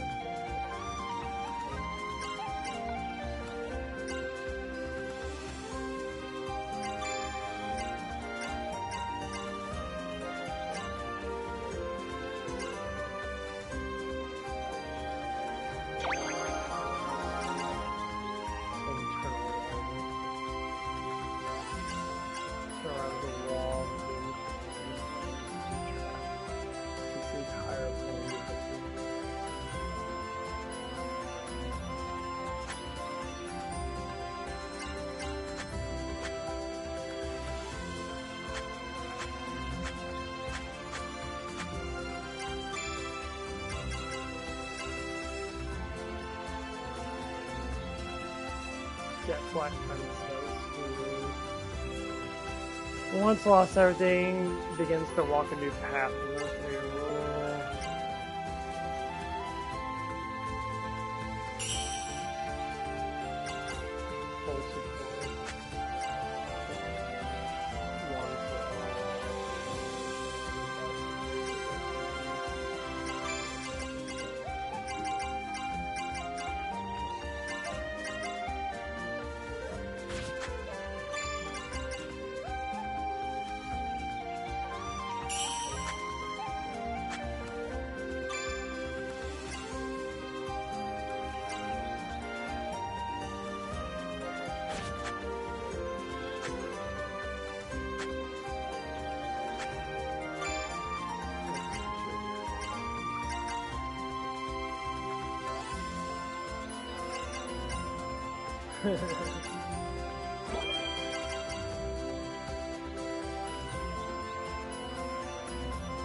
Okay. Yeah, the bond thing's actually really good in that. Like, you get a lot of regeneration and shit. And they like to use they use buffs and shit.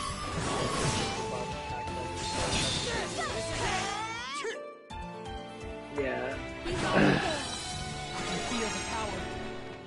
Nice. Okay, I think I'm hiding. Yeah, I like to get up a little bit in like the next area and that's what I always like do with these games. I like grind them out because you can find them in Get ready. Here they come. So I get to the beginning a while and that I grind out the beginning like dummies and shit. I got them like 5 before I even got into the fucking thing, like dominate everybody.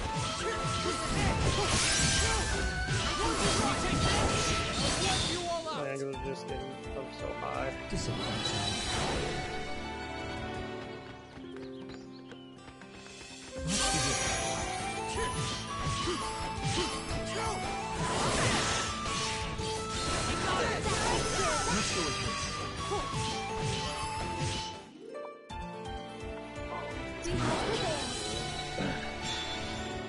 But yeah. every time you look at things in that, like, no one should have any hatred in their mind. I don't believe in hatred at all. I don't believe anyone should hate themselves. I don't think anyone should hate anybody. I think that you should be concerned over certain things, like over your life and that. Like, okay, what do I do that's right, wrong, enough? But the biggest thing I have to say is like, find a job, find something comfortable that you actually enjoy. That's easy enough for you to do, but not hard, but hard enough to keep your mind disciplined. My battles will never end.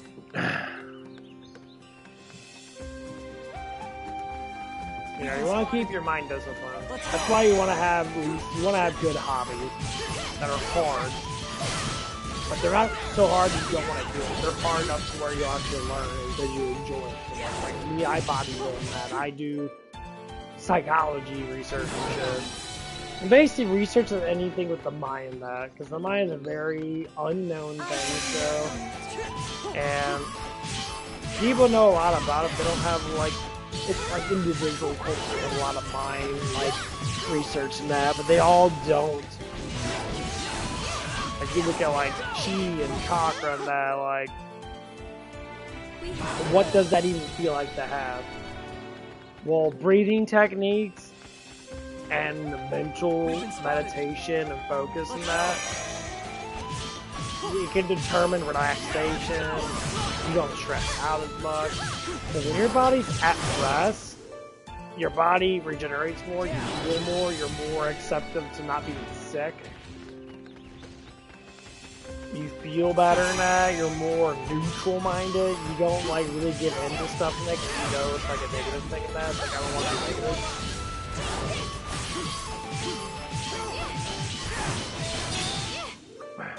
And that's one of the things I've taught myself, is that I don't like being negative. So I don't give into that stuff that much anymore. And like, I'll talk about it in a sense of understanding why people do things. But as I grow mentally, I just don't care about it as much of like I said, once you know something, you know the truth about something, you set yourself free of that, of whatever the bullshit that you might not know about that something. If you don't know something, once you learn that, you set yourself free from it. Now, retaining to telling people the things that you know, that you researched, that you tried on yourself and that, and telling people about it, they're probably not gonna fucking believe you because they don't know the knowledge behind it and you research that you can do in your life.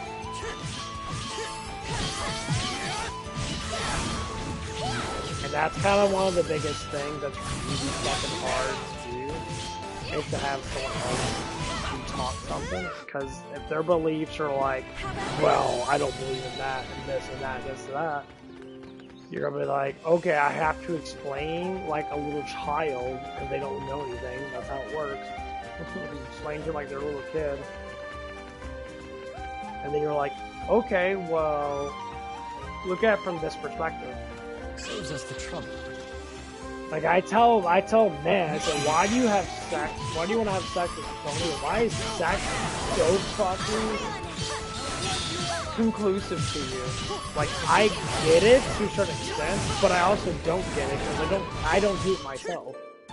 I don't run around. I mean, I get aroused, yes. I like looking at girls' butts, yes. You know, some girls look fucking amazing butt-ass fucking, and other girls, you know, they don't look so fucking good. But all, like, some of these guys, like, all guys that have this mentality that,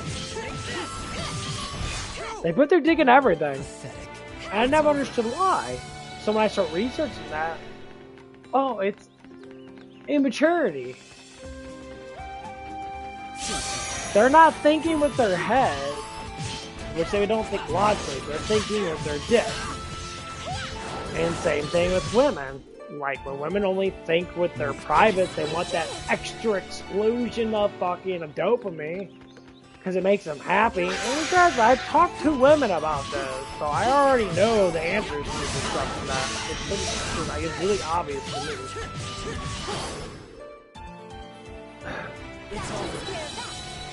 And like, they love doing it because it makes them feel something. And most of these people do not have hobbies. They don't fucking do anything besides that throbbing sense, that orientation they have to fucking have. And I get it sometimes, right? You know, like I do it for a relaxation moment. That's like having a glass of wine before you go to bed and how relaxing is that. No, that's one of the things that I could be doing that. I drink a beer when I get home from work and it works really well. It relaxes me, makes me more calm, more released, my body relaxes all together and that.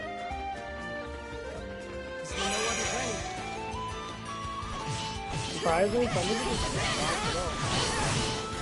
So when I'm asking like these young, you know, these people that are younger than me, some questions and that, I asked them that. One of them came up with a really good answer to that. And she said, because I don't know what it is for guys to fall in love with me. And I think they only like me because I spread my legs. And I told her that, you know, she told me that. I told her, like, why do you think that? Like, I don't know. I never were taught anything. I think only why guys like me that because I spread my legs, because they like playing around with my boobs and that, all that shit, and I like grab my ass, and I just don't know. Jesus, oh, bless that beautiful, beautiful, beautiful heavenly person. He stated the full fucking truth.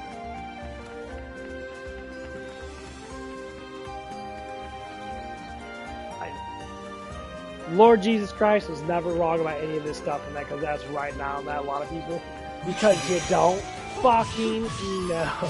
You don't know. For what you don't know, you can't be, you know, you can't be judged on what you don't know.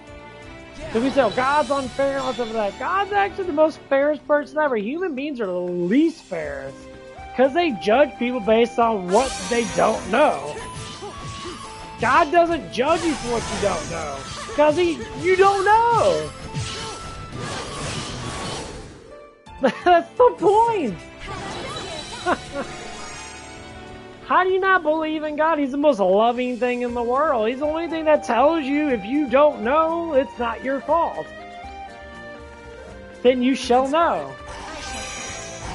You will find someone in your life that's going to teach you something that you should have known from parents or whatever that. It's just been passed down for generations.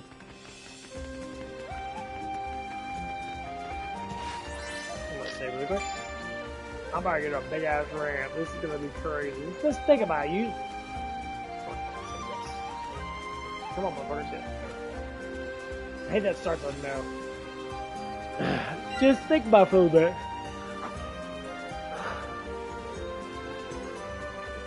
Without knowing something, how can you sit there and be judged for nothing that you know? Just think about it.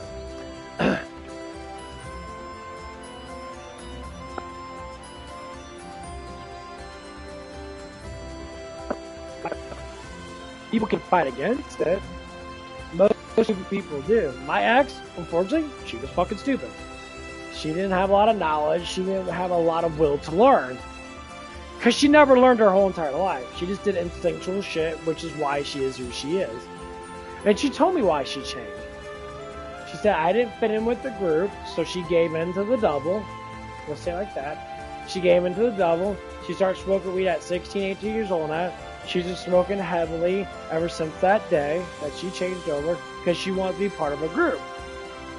I said, okay, but if you say good, she was making fun of being good at the tissue. Like, it's not about being good at the tissue, it's about being smart and logical and actually looking at life from a farther perspective. I said, you don't do that. That's why you don't know nothing. That's why you live the life that you live. So, like, you lack a huge amount of knowledge. It's not because your IQ is small. IQ is normally average IQ is average IQ. Anyone can fucking learn. Some people learn faster than others, and I suggest you learn at a slower rate. Keep your knowledge very, very low, but learn good knowledge. Don't learn a bunch of bullshit knowledge. There's a lot of bullshit knowledge out there. Like, you learn your hobbies and shit like that. If you like anime, you like this stuff and that, you can learn that something. But keep worldly knowledge very, very, very logical and truthful. It has to be backed up with a huge amount of fucking research and science. Basic research. Like, there has to be like generations beyond generations of people saying the same things. Because when you get into that knowledge bay of life, simple knowledge. We're going to do knowledge 101 about basic life. Survive. Survival, period, is life. You survive. You can break it down. How do you survive? Okay. Get a skill set, make money. Okay, so you find something that you like to do. Not a hobby. People think work should be my hobby. No, that's not true. Work should be making money. You can like your work job and have a hobby kind of like with it a little bit. Because it's your personality and that. You can formulate friendships with people on that with the same hobbies as you. But like, get a job that is easy enough for you to do for long periods of time, and that you can be able to make a decent amount of money in that make you comfortable. Now it's all about surviving. Surviving's not always about being rich. I think people should just work. People get the whole thing, I should retire in that. I talk to so many people that say I retired, and like it's 2 years later and I decided to get another job. I decided to work again. And I asked him, why is that? Dude was like 60-something years old. He said, because I have nothing else to do. Like, I don't want to sit around my fucking house and sleep and shit. Like, I'd rather be out there working. Like, my dad just got a job. He's only been retired for barely a year. He just got a side job helping fix shit and that. And he's making money. But the thing is, he wants to do something. No, you're not supposed to stop working. Why is work so good? Because work lays you to rest. When you do something, you use energy up in that, and you're being more productive in society. And sometimes you can learn something new. You can learn something different because you're working with people. Sometimes you can have a good conversation with people. I had a good conversation with a lot of older people on that. They say, don't stop working. Just keep on working. So, survival is finding a job that makes good money, that the job's easy enough for you to do for long periods of time. And it can be fun because you can have people around you and that, but stay persistent on the job itself. Work life is different than public life. Work life is, you got rules and regulations you gotta follow. You follow those rules and regulations to the best of your ability. You're not going to follow them completely in that because people have policies up the ass, and most of the policies don't mean shit. They have to have them there for bullshit purposes. Okay? That's like one step in surviving. Another step in surviving, staying healthy and staying fit. Fit is just like exercising and moving around and keeping your muscles strong in that, keeping your organs healthy in that, keeping your ligaments healthy in that. So maintain a good flow of diets. Make sure you take multivitamins. Make sure you eat enough protein in that, and make sure you keep your fats rather high in that because you need hormone production, and fats normally good, but not too high in that. So you pick your fats. Like olive oil is a good thing to have. Have olive oil with every fucking meal in that. Not even a lot, just a little bit. Get your salt, get your peppers, get your garlics and that. If you don't like those seasoning that, you can do other things, but salt with every meal. Because salt is the main electrolyte for your body to survive on. And your multivitamins help you out with all the rest of the stuff in that. So find something, probably a gummy now. I like gummy multivitamins. They don't give me a lot of vitamins up front in that, but I can take them and they dissolve really easy in that because they're dissolvable, very easy for my digestion. So you find things that work for you. And that's the basic of life itself, is surviving. And if you can get a good job and make good enough money in that to be able to supply all the stuff that you need to survive off of with the entertainment stuff like that. But here's the trick. people nowadays don't want to just survive. They want to surpass survival. They want luxuries that don't even exist in their actual life. So, like, number one, don't buy so much shit that you don't need to buy. Like, we'll go down the whole, like, men don't do this nearly as much as women do. Men literally, they keep it very, very simple. Women, since they're kind of new to making money in that, and they're kind of new to do financial shit in that without a man, so to speak, women that live alone in that, like I said, my GM, you know, nothing against her and that, just what she wants to do in that, but like the mindset of it is like, why are you broke? You have no money in that. How the fuck do you have no money in that? You've been a GM for like 3 fucking years. I mean, if you live in a condo and your condo's like $500-600 a fucking month, and with bills and that, like electric bill and that, you're barely paying fucking $50 for electric bill. You don't spend that much on electric. Like, because it goes by square footage. And if you turn off all your lights and that, like, lights don't burn that much electricity. Because you got those special bulbs and that don't burn as much electricity. Like, your AC is the only thing that's burning electricity now. So if you turn off all your lights out, well, first off, your house is going to be cooler because all your lights are turned off. So there's not a lot of energy regulating. And you're in the shade because the whole house is shaded because it's covered up. And your AC might be on that, but your AC ain't going to kick on as much of that because the air's going to stay, well, cold because it's darker in your house. There's no energy flow. Heat doesn't really produce as much. Yeah, it might be hot outside, but you turn off all your lights and that. Like when I have my PlayStation 5 on with my TV on, my PlayStation 5 regulates a fuckload of heat. It blows out 90-degree fucking heat. If I leave it on for too long, like right now it's cool right now because it's morning time, but during the summertime and that, when it gets hotter outside, my room becomes a fucking, like, a sauna.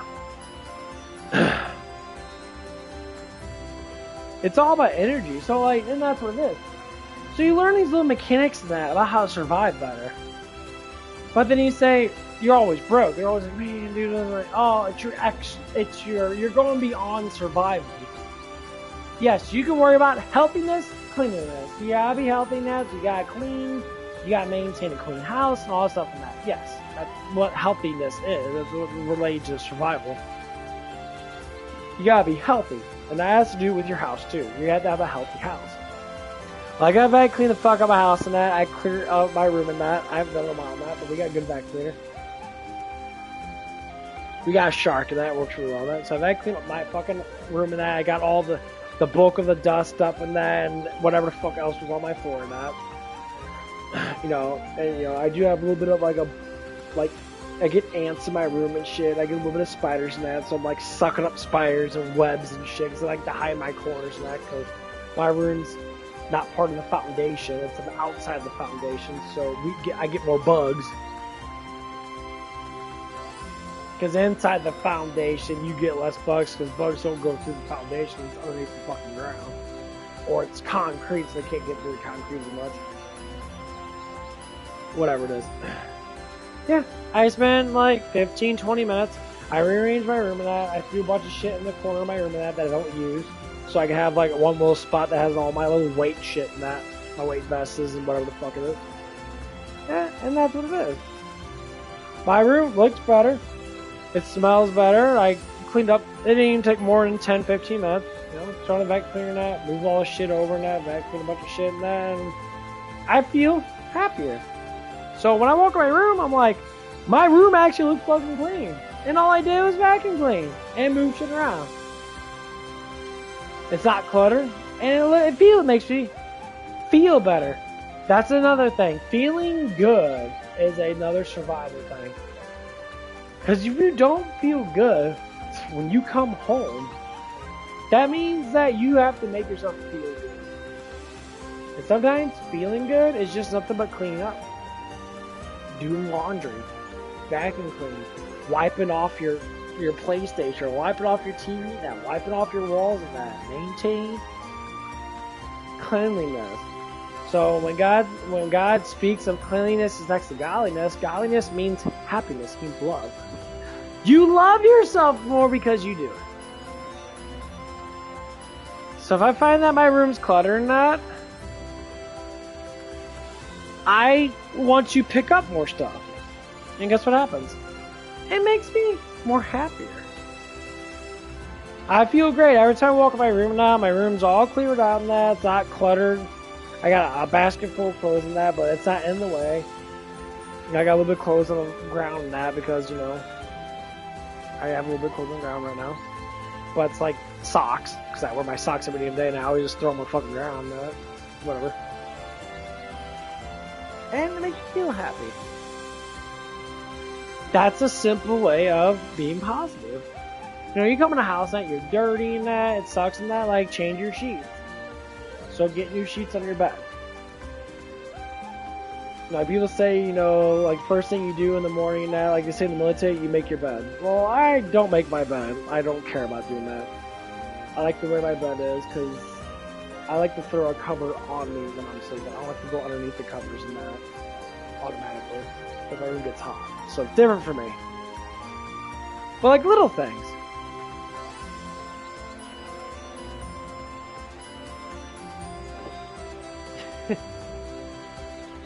That's why when people like buy stuff, they buy like positive stuff for that, because like there's certain things are a little bit positive, other things. And it makes you happy. Like get like a nice Febreze spray that you like, and just go around your house in that, or your room, and just spray a little bit of Febreze in your room. You know, before you like go take a dump or something, before you go to the shower and that, spray a little bit of scent in your room, or get lavender scent, and just like get the oils in that, and do that stuff. It make you feel better. It's always a little thing. Ooh, that's rolling out. I was wondering. Yay!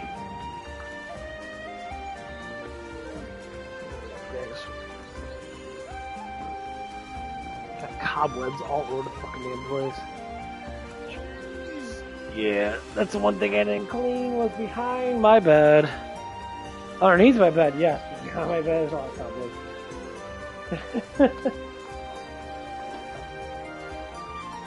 Well,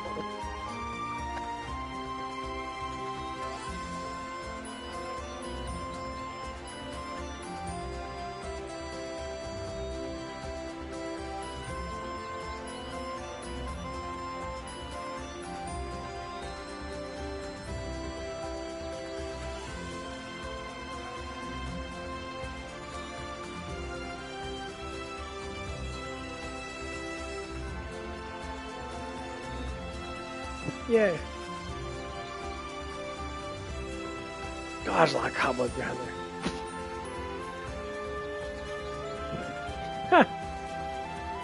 Yeah, it's a really hard part of my bed, 'cause it's all the way.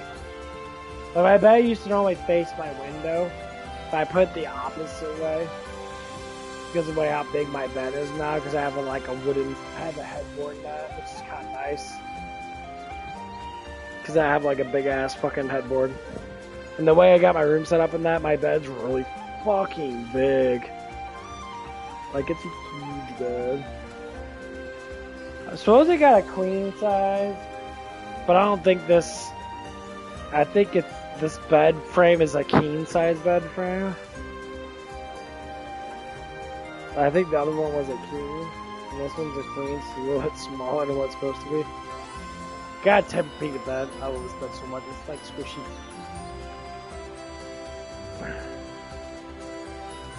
But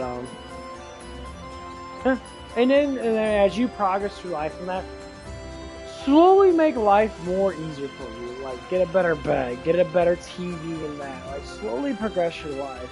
But don't do too much to where it's like gonna cost you an arm and a leg to where you're gonna go in debt. Don't ever go in debt. Debt is for fucking morons. I understand certain things in that, like you have medical shit and that. That's why you stay healthy and that. You stay persistent with your diet.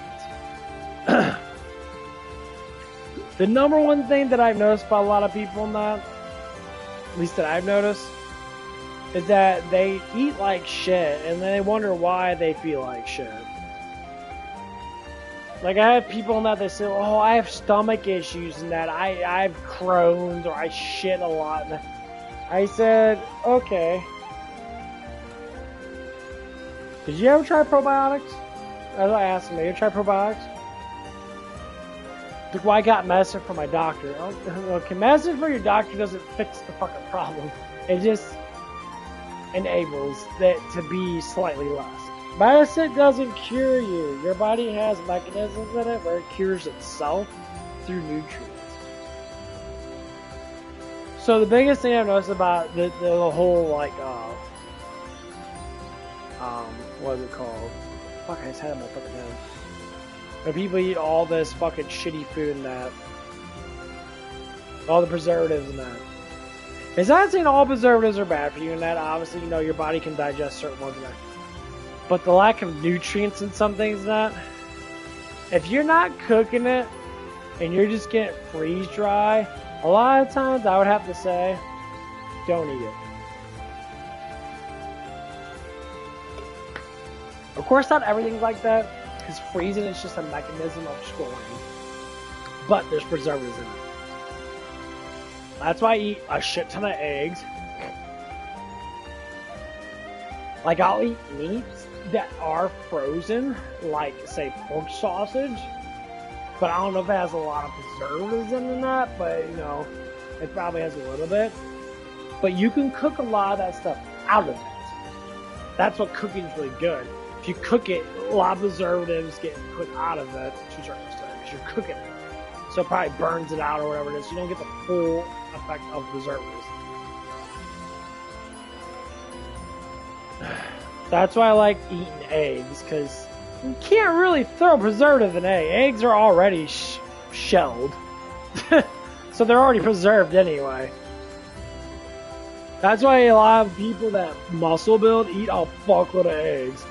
One of the guys I asked, like, oh, only eat like 2 or 3 eggs a day because the cholesterol is too much, you'll die from it. I was like, I'll eat probably 5 to 10 eggs a day, and I'm actually getting healthier. You see how they like to lie to you about shit? They make up a bunch of crap, and if something is not broken, don't fix it, please. I see plenty of videos of people eating literally like 20 to 30 fucking eggs a day, and they're perfectly fucking healthy people. And they talk about it.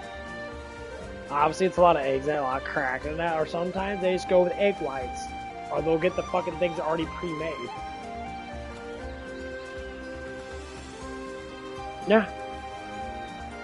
I'm like, just eat healthy food. Why? Because the yolk itself has all the nutrition in it of vitamins and minerals and fats and that. Hi, puppies! As we go outside, I got big a boo boo. Can we go boo boo? Go get him, puppy! That's cool today.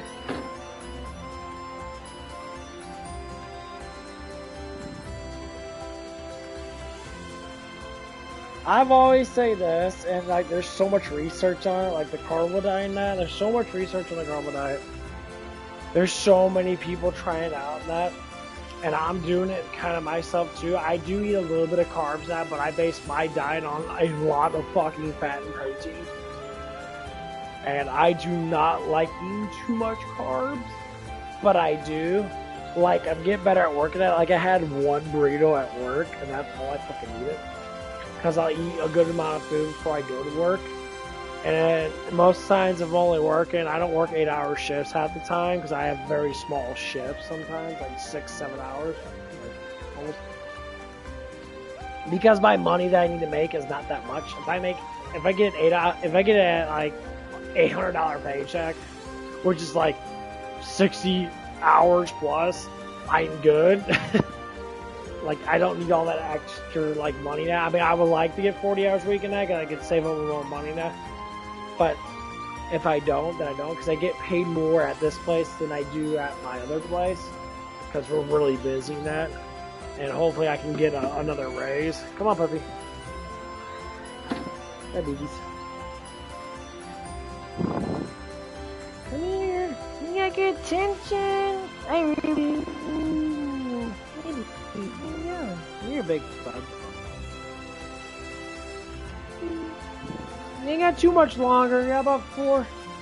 That's Friday, Saturday, Sunday, Monday, Tuesday, Wednesday. Yeah, about 6 days left. I mean, of course, dogs don't look at time the same as humans do, because they don't see it. What is it? Should we get Zoe? Go get Zoe!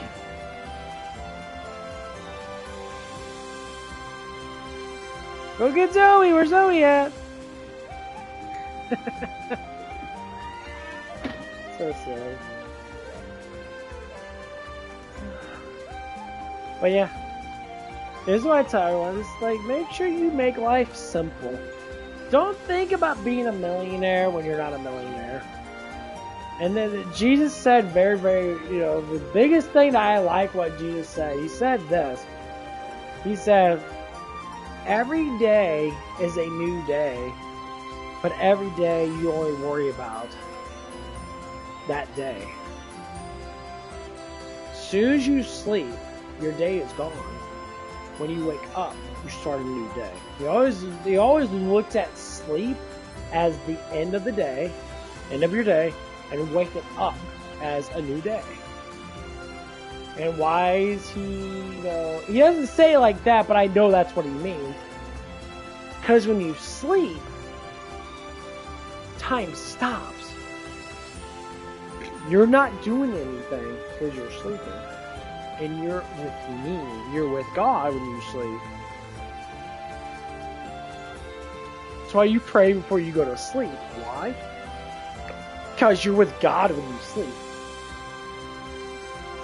Isn't that amazing? You get to be with the Father of creation. God himself. When you sleep. Now, you're technically not with him, like, on his throne next to him. No.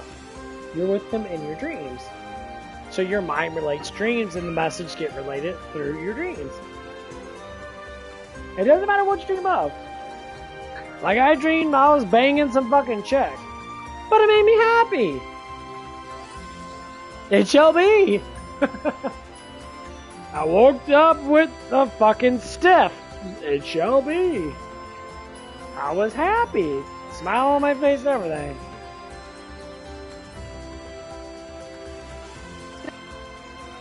Zoe!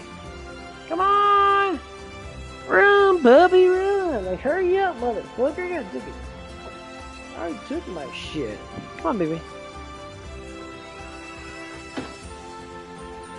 Yeah, you smelling stuff? You smell squirrels and that? There's squirrels out there. Like, bunny rabbit people. They eat a lot of nuts. Bird people over there. Yeah? Yeah?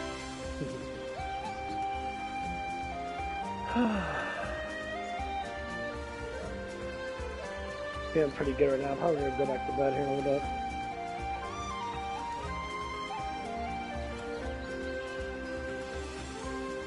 But yeah, that's why it's like, if you look at it from this standpoint, if you had a really good day, like, I did all the stuff I want to do today. Same for me in that sense. Like, what are the things that I do to make myself happy for the day? I wake up, I almost do basically the same thing every day. Just different food, different ways of getting there to a certain extent. But it's always the same thing. I eat either coffee or pre-workout. I eat a bunch of eggs, I eat protein that, just say protein that, and sometimes I eat a lot of carbs and that up front. Like right now I eat a lot of carbs and that, because I know I need to recover and that, and I'd rather have carbs mixed with protein and that, because protein's going to help me heal my muscles, and carbs are going to turn to glycogen, which is going to help me be able to have the energy to get the muscles to work. I eat a lot of fat, which is going to bring up my hormone production, which is going to help me, heal faster when I fall asleep. Help me heal faster with that. Like, I got muscle aches and that, my triceps and that, because I know that I'm getting stronger. That's how I like think about it now. I never used to think about it like that, but when you start to get into something that you really start to think about it, oh my god, it changes your whole entire life. Your whole entire life changes dramatically. Hey babies, what's wrong? What?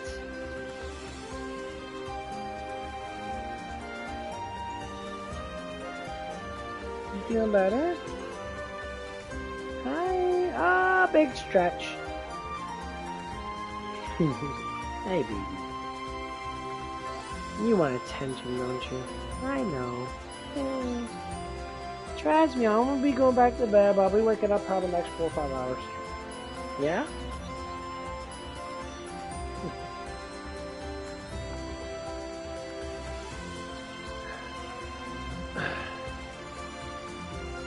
What?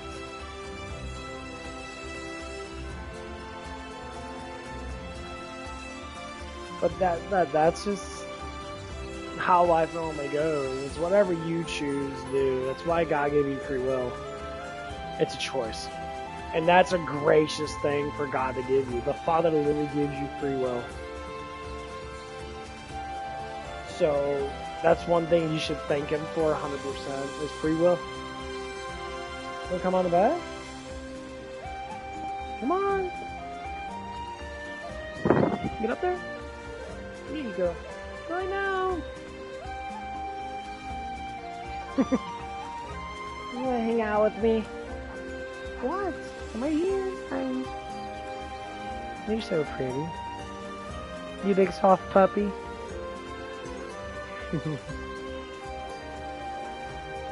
What? Are you spoiled? You probably wonder where mommy daddy are at. Mommy daddy will be home. Yeah. You give me yawns. You getting sleepy? Is that what it is? Do you like being outside? You like smelling everything? Yeah, I just farted. Hold on. Ugh.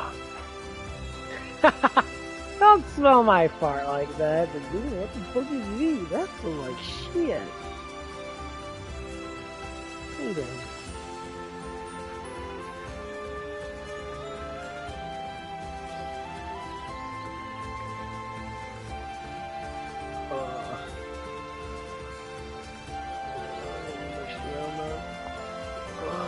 I know, puppy. It's so nice outside. I'm getting sleepy already. Oh, man.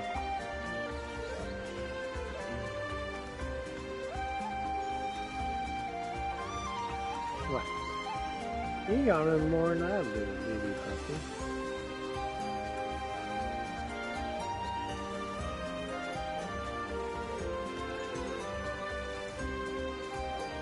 Yeah, my dog will get in my bed. She's a,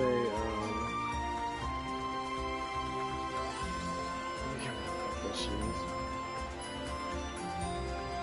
Oh, is she a cattle dog? She has the mixed eye.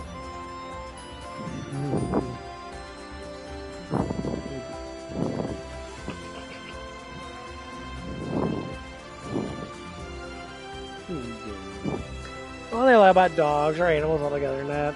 Animals themselves know God way better than we do. That's why they only act the way they act. They act on instinct and happiness. Like, they're always happy. Like, they're miserable in that sometimes and that, but like, their happiness, excitement goes to the roof when they see you. You look tired, baby. You very done. You getting sleepy? You getting sleepy, baby? You look sleepy. You can lay on the beds all you want. Lay on the couches, you lay on the beds.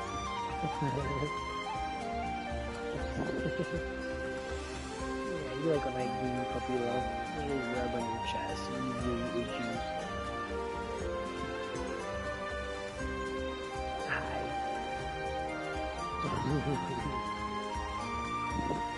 What? You're so pretty.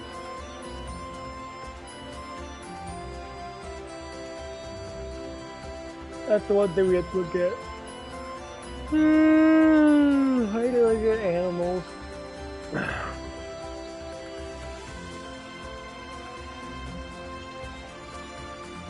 Animals themselves are very beautiful because they act all the same. They all want happiness and love. They're never really miserable. Even when they're like dying and that, they still want to be happy until the day they die. You get the dogs will always be your best friend until they die. Even in death, they're still your best friend. Right about that? That's why dogs don't live long lives. Like 15 years is probably like where most dogs live.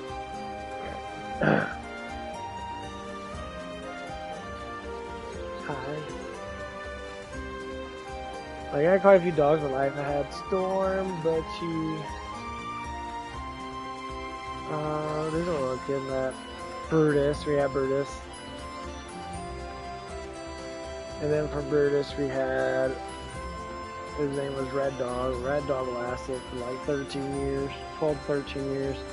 Then we had Eris and Liger. Liger lasted a lot longer than that. What are you doing, baby? You cuddle monster. You cuddling with me? Yeah. You can hear look at me. What are you doing, baby? Yeah. Okay. Stop. Zoe. You want me to look at me? Stop. Zoe! Stop it up. It's okay. You're gonna break my fucking headset, dude. Hi, baby. Yeah, you big cuddle monster.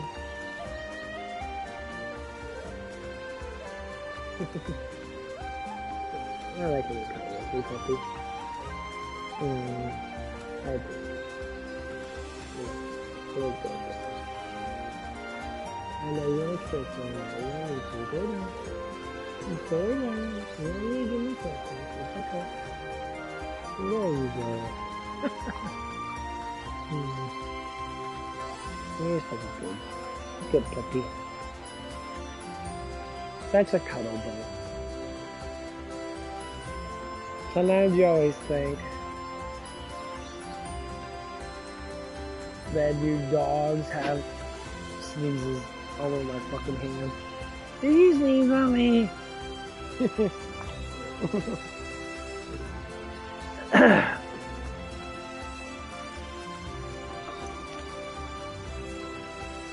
What?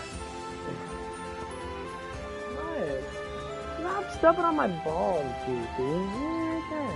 What are you doing? You can tell you're still young. Cause yeah, when she gets scared and that, she'll like cuddle up and give me the puppy eyes. And she'll like put her head down that, like she thinks she's doing something wrong.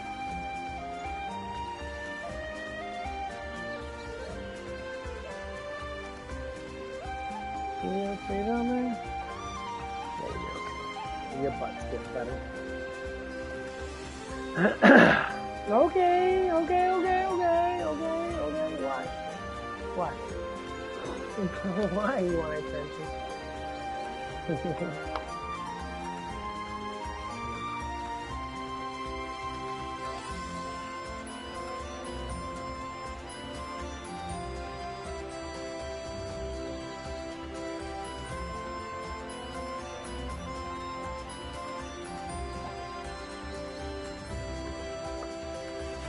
Yeah, let's talk about that Alien Earth review and shit.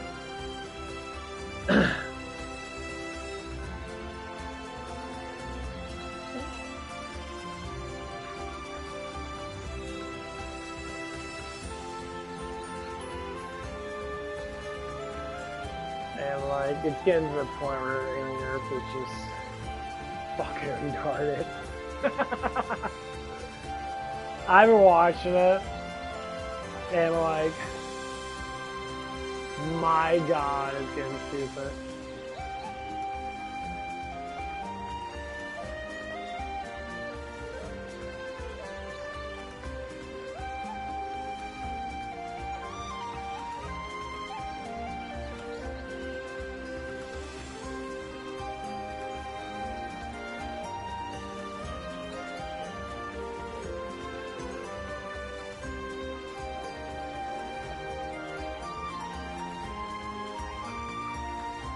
Satanic. Satanic temple feminism. Name one thing women won't. Name one thing women aren't allowed to do in America today. Jesse debate. A fallen state. Jesse the cool ass fucking dude, man.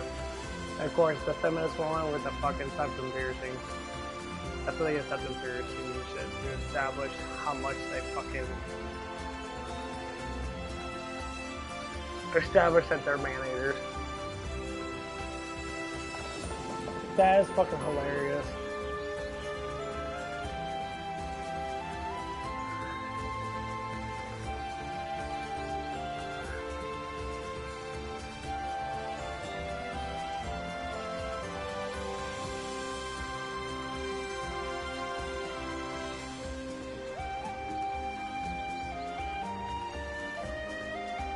Lefties freak out after rainbow crosswalk gets removed.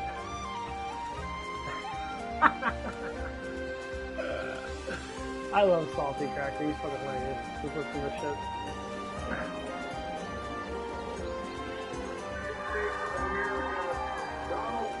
I hope that gasoline that they're using to hold off that crosswalk. You can never be safe for you today. Keep on spraying, boys. Yeah. 100% pure grain alcohol sprayed on it because it's probably got a whole bunch of eggs, fecal matter, and monkeypox in that crosswalk with that rainbow stupid chalk. That's right, boys. Florida has to get to Florida. This was one of these crosswalks that they dumped this part. They painted. They painted a crosswalk. Violating all of the, when you have civil engineering, like the crosswalks and all of these markings for traffic flows, these have all been agreed upon at a federal level.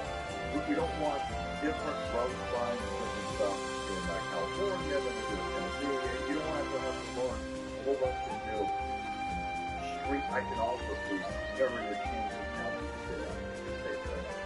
So you're not even allowed to do this. It's big decisions, you're not allowed to do it.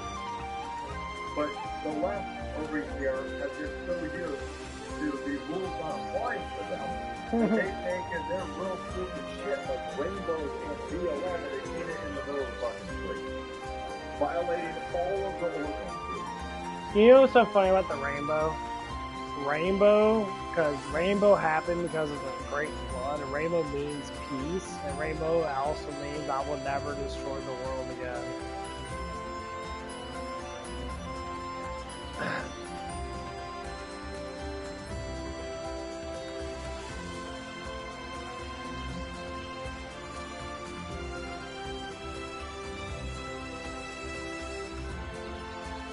So when people do the whole rainbow thing in that for the LGBTQ, they're actually mocking God and saying that it's the opposite.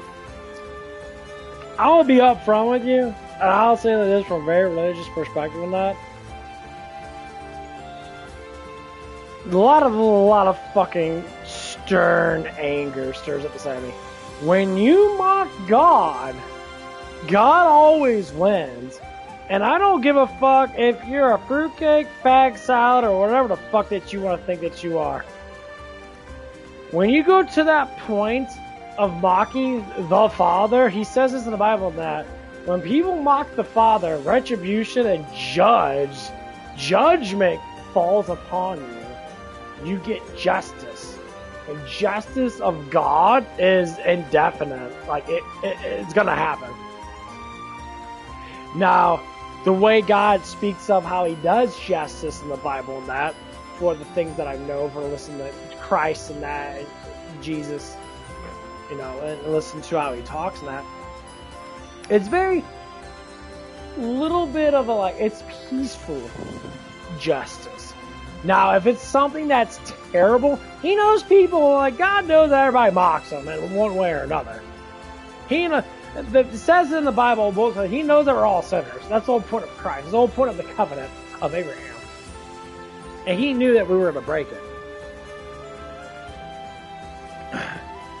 But the thing of it is, when it comes down to it, when good people that are Jesus believers, that believe in God and that, we give our heart to him, we know our life gets better because of it. It stirs up an anger and a disappointment. Then when you look at people that do these outrageous things, they don't realize that they're satanic. They're going with what the devil wants you to do. The devil doesn't want you to know the truth of God. He doesn't want you to know the truth of anything. He wants you to know lies. So what happens? Lies, manipulations, pride, egotistic. Most people that are liberals, lefties, they love lies. That's how the liberal mentality keeps up. They do have two things with them that they tend to use a lot. Is, they do a little racism thing, saying, we're all, equal in some sense or that. But they use it as a scapegoat. The real truth is they really don't give a fuck. They actually don't like anybody because they're like the Pharisees.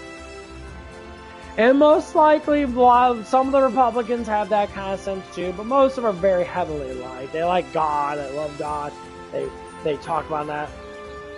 That's a personal life in that, a public life in that, obviously you gotta do what you gotta do. There's always bullshit. The devil sneaks in everybody's life. So for instance, why do I think, why do most liberals right now are changing over to being Republican? Because the liberals right now are so fucking satanic. They didn't really give in to this stuff that much. They kind of kept it balanced. They don't talk about certain things. They give and take. But nowadays, they're so satanic now that they literally are giving in to what Lucifer always seemed to talk about. If I was the devil, what would I do? Listen to that. I think it's 1965. It was a radio podcast, basically a podcast, a radio show. And one of these, it was I think it was a psychologist or something like that. He asked the question. He says, if I was the devil, how would I corrupt humanity?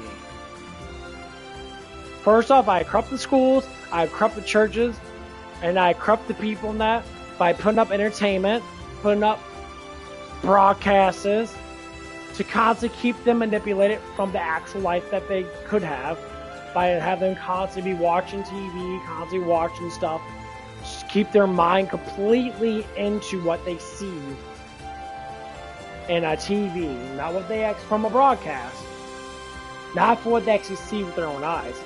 That's the point of the devil. The devil can't overpower God, but God gave us the choice to believe the bullshit that we do or to not believe. That's why you got truth seekers. So why do people always go after lefties and that? They say, well, far-right people are crazy and that, but the thing is, there's not a lot of far-right people. None of that shit's good. Fascism or freaking, whatever the fuck the left side is, communism, is never good. Because there's no freedom with that. He said, well, capitalism is that. Capitalism stands for you do what you want to do in your marketplace to make money. It's a free marketplace. You can invest and make money. Yes, I have proof of it because I invest and I'm making money sitting on my fucking ass. I tell people and everybody, now that I know the knowledge, that invest. Edward Jones, start investing money. I don't give a fuck who you are at. Invest your money. Dude, well, they take 5% up front. Whatever you put in, they take 5%. And depending on who the Edward Jones person is, sometimes they only take it up front. And that's what they take it one time. And I talk about it. It's like, we want people to invest. We want people to invest. We want people to have money. We want people to have financial success. That is the goal of Edward Jones altogether. That is the main goal of the person that owns it. We want people to be successful. We don't want people to be broke. Probably because the person that invented it, Edward Jones, to do stocks and stuff like that, probably was a rich person that understood that being broke sucks ass.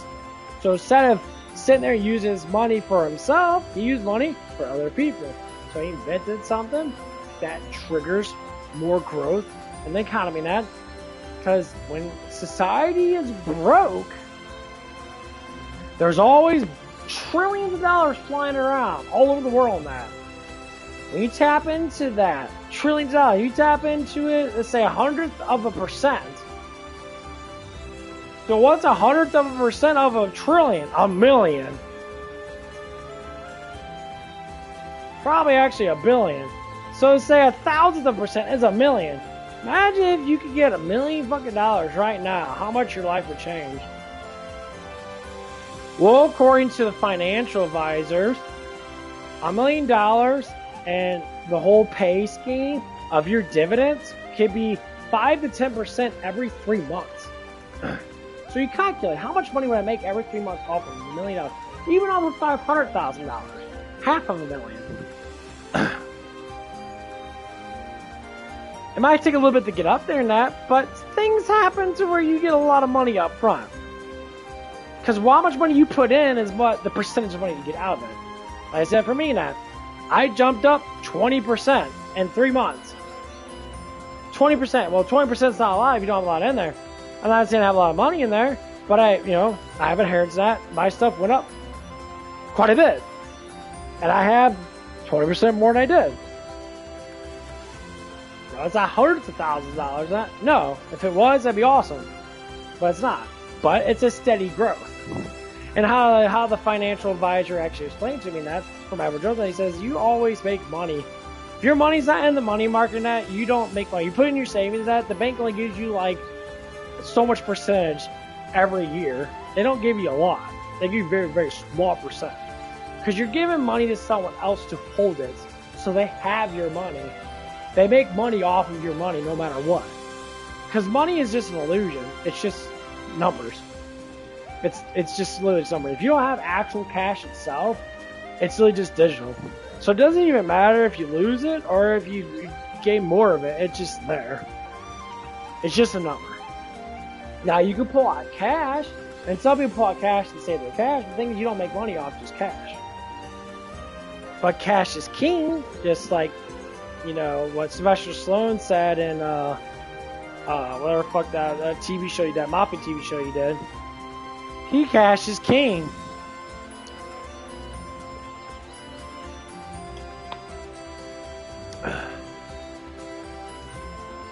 That's why people constantly have to make money now back in the old days now.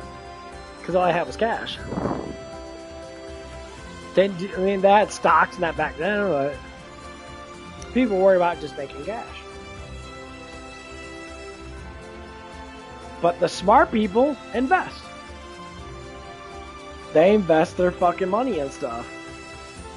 And they make profit off of that. And that's what happens. And so, that's what you do. You invest. So like I talked to some people about that. At first, I was like, "Oh man, I'll lose money in that." It's not like a lottery system. When you invest money in a business, that businesses always have a down, always have a high side. And if you do it just right, you can always make money. You sell when it's really high, and you buy when it's really low. Now, obviously, sometimes stocks can go really fucking high out of nowhere. But once when stocks get to a point of business has been around long enough, they kind of have their low point, they always have their high point. Always. It's like a seasonal thing. So you'll know when to sell. You'll be like, okay, from when I bought it at, I bought it at $26 in that, and right now it's at $36. I'm going to wait a tiny bit. You might lose a little bit of money. You might not get the highest of highest in that. Once you see that number start, you know that it's going to drop. And people know when it's going to drop because it's a seasonal thing. Like during the summer and that, more or less likely when people are probably, it's a more lovely weather and that, and normally after tax season and that. No, it's during the summertime, April, May, June, when you get your taxes and that. People spend more money now. So what happens then? Stocks go up because people are blowing their tax money now. And sometimes they have to buy brand new trucks or brand new things that are worth a lot of money now. So if you have investments in that thing, stocks go up. And then whatever money that you do have goes up. And when it starts to fall back down, after tax season, so to speak, there's multiple seasons that this happens. And I'm just going by tax season. That's when people normally get the bulk of their money during tax season. Like a big lump sum up front. And then during fall and that, stocks can probably start to fucking drop. Because people start conserving more money in that. They start saving a little more in that because winter's coming out. Winter normally sucks ass in that. So they get ready for the winter time. Then stocks kind of drop down a little bit. Not all of them do. Other things can go up. That's why you put investments in multiple things. So certain seasons, your stocks will be higher than lower with other ones. So you invest in multiple things. Because you can make a lot of money in the summertime and your stocks go up, and other stocks can be leveled. They might not go up and down, but during fall and winter time, them stocks can go up dramatically. Like if you invest in, something to do with heating devices. You gotta stay warm in that, so people buy heating devices. Or they'll sit there and they'll have to buy, certain types of things in that, and it just depends on what you want to look at in the marketplace. Most of the times, it's like, that's how you have to look at it. Like, people are getting really into Tesla and that. Why did Tesla start booming in that? Well, Tesla started booming in that because the economy, with the tax write-offs and this, that, and that, electric cars were doing good. Now it's starting to trickle down that, and Tesla's like back and forth now. Because people are starting to lose interest in electric cars. And that's why these manufacturers do different things. They try out different things.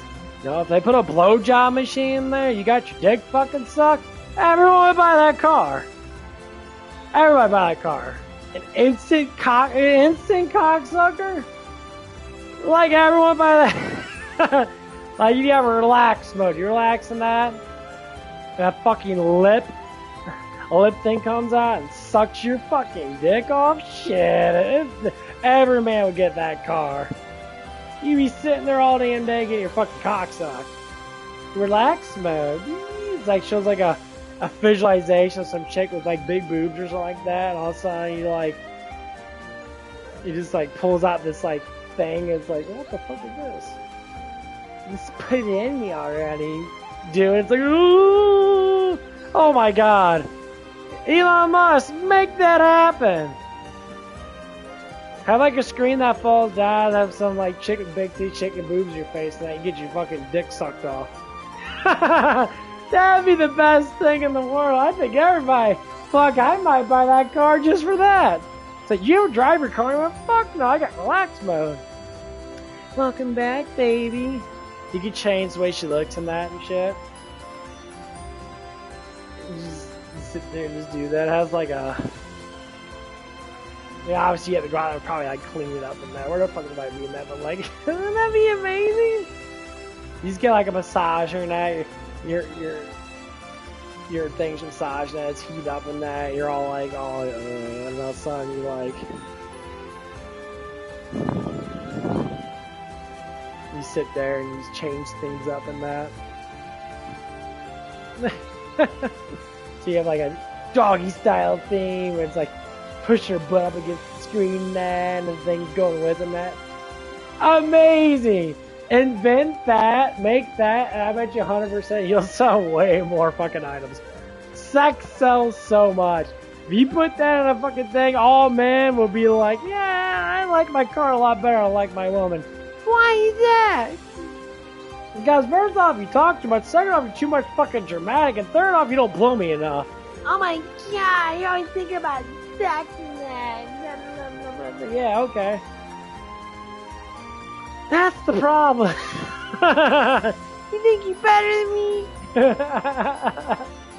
Isn't that be amazing? Like, Elon Musk would be like, well, I'll invent the first sexual device in a car.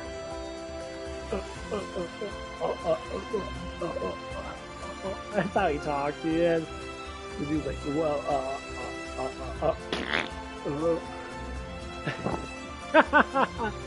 You didn't invent Tesla, bro. All you did was throw a lot of money at a bunch of really high-class engineers that invented those fucking cars. Because a lot of people don't think you're really that fucking smart. I mean, you might be smart enough to make money in that. Okay, I can see that. That's cool. But like, inventing a new vehicle and that, you probably had a little bit of input with it, but normally you pay off engineers. That's what's good about money in that. Anything you throw your money into is what you invent. You know you didn't invent them, so it doesn't matter. But yeah, that shit's fucking hilarious. Like, look at the sex dolls. Sex dolls, the AI sex dolls that are going through the fucking roof. By 10 years from now, probably even sooner, you're gonna probably have like super cheap ass dolls and that, and everyone's gonna have one in their fucking thing. And it's gonna run women out there to try to compare themselves to a sex doll. And that's what they're doing right now. They're getting fake tits, fake ass, fake lips, everything's plastic. And they're like, whoa, guys, look, guys. Guys don't get sex dolls because they don't like women. They get sex dolls and that because you bitches don't know that you're doing too much. I want to be in a relationship. Yes. Sex is great. But the problem with it is, all the aggravation is annoying. A sex doll does not talk, it just takes. So when I want happy time in that, I'm sitting there, I'm like, oh man, no, I'm getting all horny next. I'm staring at my hot ass girlfriend there, her titties are jiggling there, she's got a big old butt in there. And like, you know, she's not going through her period or shit like that. And I'm trying to like want to make love in that. And she's like, I don't want to do it right now. Like, and you ask, what's wrong?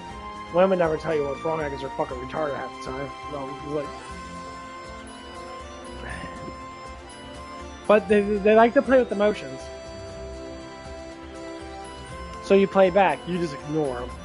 The best thing to do as a man, you ignore your woman, you ignore her long enough, and then she'll eventually get to the point, the only time she could ever get attention from you is when she wanted to be sexual. Oh my god, I figured out the trick of women?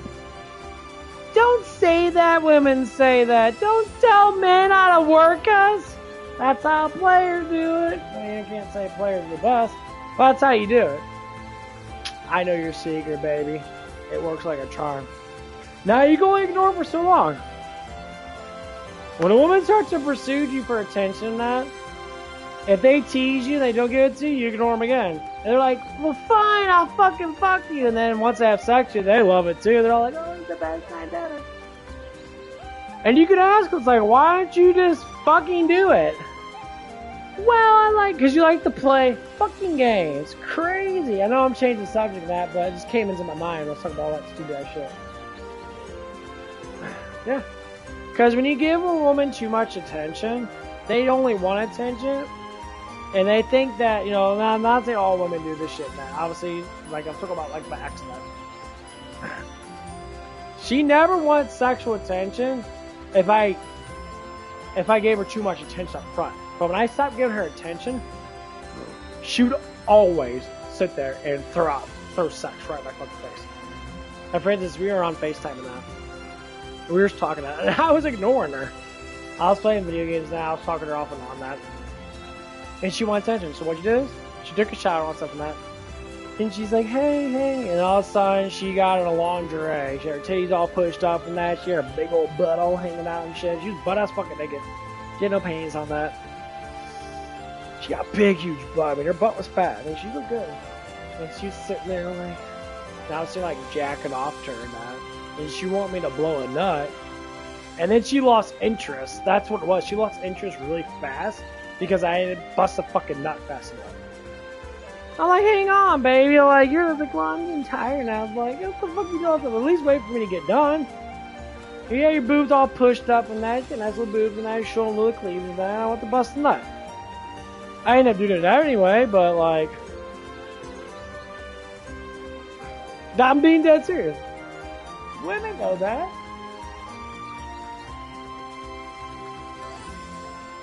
Like, that's just what it is. And right there just tells you, if a woman's really attracted to you, they would always show more sexual stuff towards you. They'll get closer to you, they'll want to touch you more, they'll want to smile at you more, they'll look at you more, they want to throw their ass in your fucking face. This has all been mechanics since the beginning of time. Like, it's just how it is. So, like, if you go and you work at a place and that, and you know that you like this girl and that, and she's always glancing at you and that, you don't need to say nothing that. Just talk to her normal and that, and eventually she starts, like, doing sexual shit, just simple shit. I start catching on to a lot of stuff that while I was working at the car wash. Like, one of the girls I was talking to, she was really aiming for me to fuck her that. Like, she'd bend over in front of me and that, and let me look at her fucking butt, her shape of her ass and that. She'd sit there, spread her legs a lot and shit in front of me and that. She was indicating, like, all this fucking shit, and I knew what was going on. I'm like, but we're at work. You know, like, I'm not gonna be like, hey, let's go home and let me fuck the shit out of you. Not a lot of guys are like, you have to be able to talk in that as a woman, man. You gotta be able to conversate. And it gets to the point, it's like, okay, I start seeing more. I'm like, okay. I'm like, settle down. Hold up. Wait a minute. Take a step back. Get a little too close. You do a little bit too much, baby. Chill out. A little bit.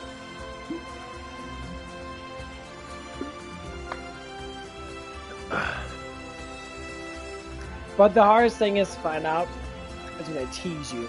When girls tease you now, they do a lot of shit that's like teasing and like play around with you now. You have to be careful with that. Because sometimes they might be doing stuff towards another man and it might not be towards you. So you can react to it. And they might be like happy that you give them attention, but they're not aiming for you.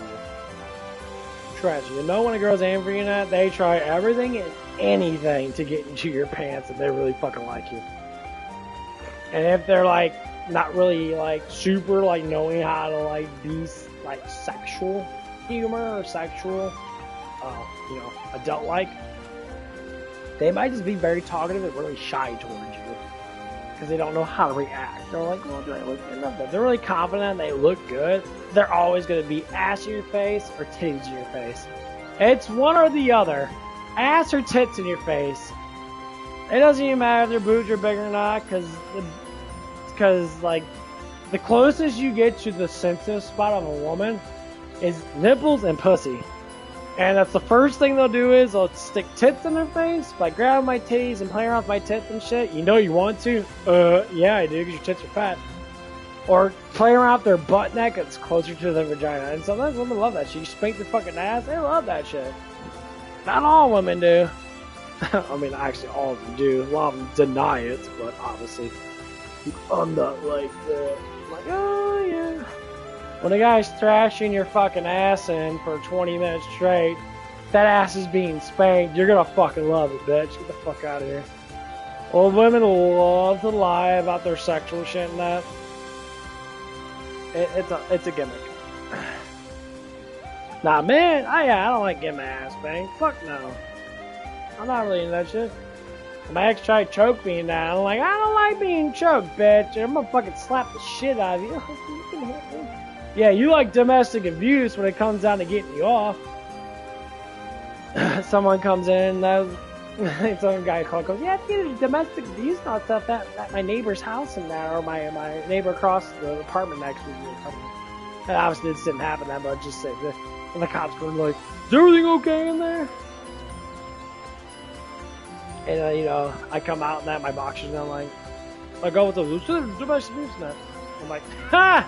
Like, no, I'm fucking my girlfriend. She likes being slapped in the face. Like, oh, is she okay? It's like, you say, yeah, I'm okay. So, it's like, well, your face is a little red. Yeah, just like you said, I like being slapped in the face when he's fucking me. I mean, yeah, I'm not gonna get bruised. He doesn't slap me hard. He does little, like, baby slaps. It's like, oh, well, I thought, people were saying, It's like, oh, that noisy neighbor. Oh, the one down there that hears me rocking the boat, blasting my girlfriend in the ass.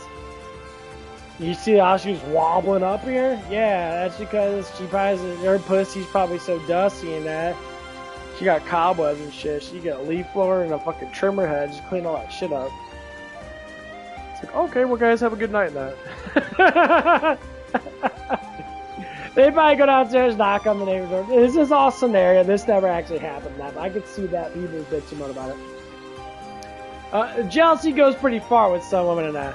When women don't get something another woman gets, they love to be jealous. And it's like common fucking courtesy. Guys do it too, but eventually they grow out of it. Women never grow out of it. It's barely ever. Until they start having kids and shit, even until then, they get really jealous. They stay jealous. Okay. Oh, really close. Yeah. That was a good beer.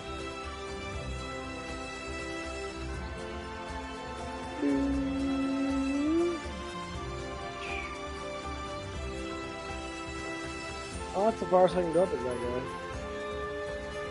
Okay, well,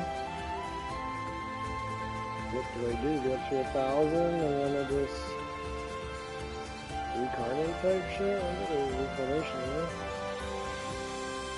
I guess not.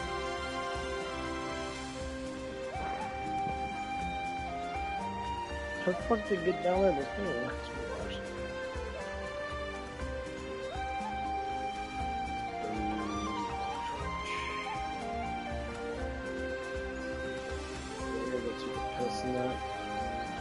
I'll be right back. Grab a pee. Yeah, I'm probably gonna get off into that. God bless and that. Keep things going. I just stay positive. Remember, survival is really easy. That don't think too much about it. Don't need to be a millionaire to survive. Don't think like that. Just get a job that's comfortable enough to stay healthy in that, and just slowly progress and make your money. And find a cutoff point. You really don't need that much money to do it.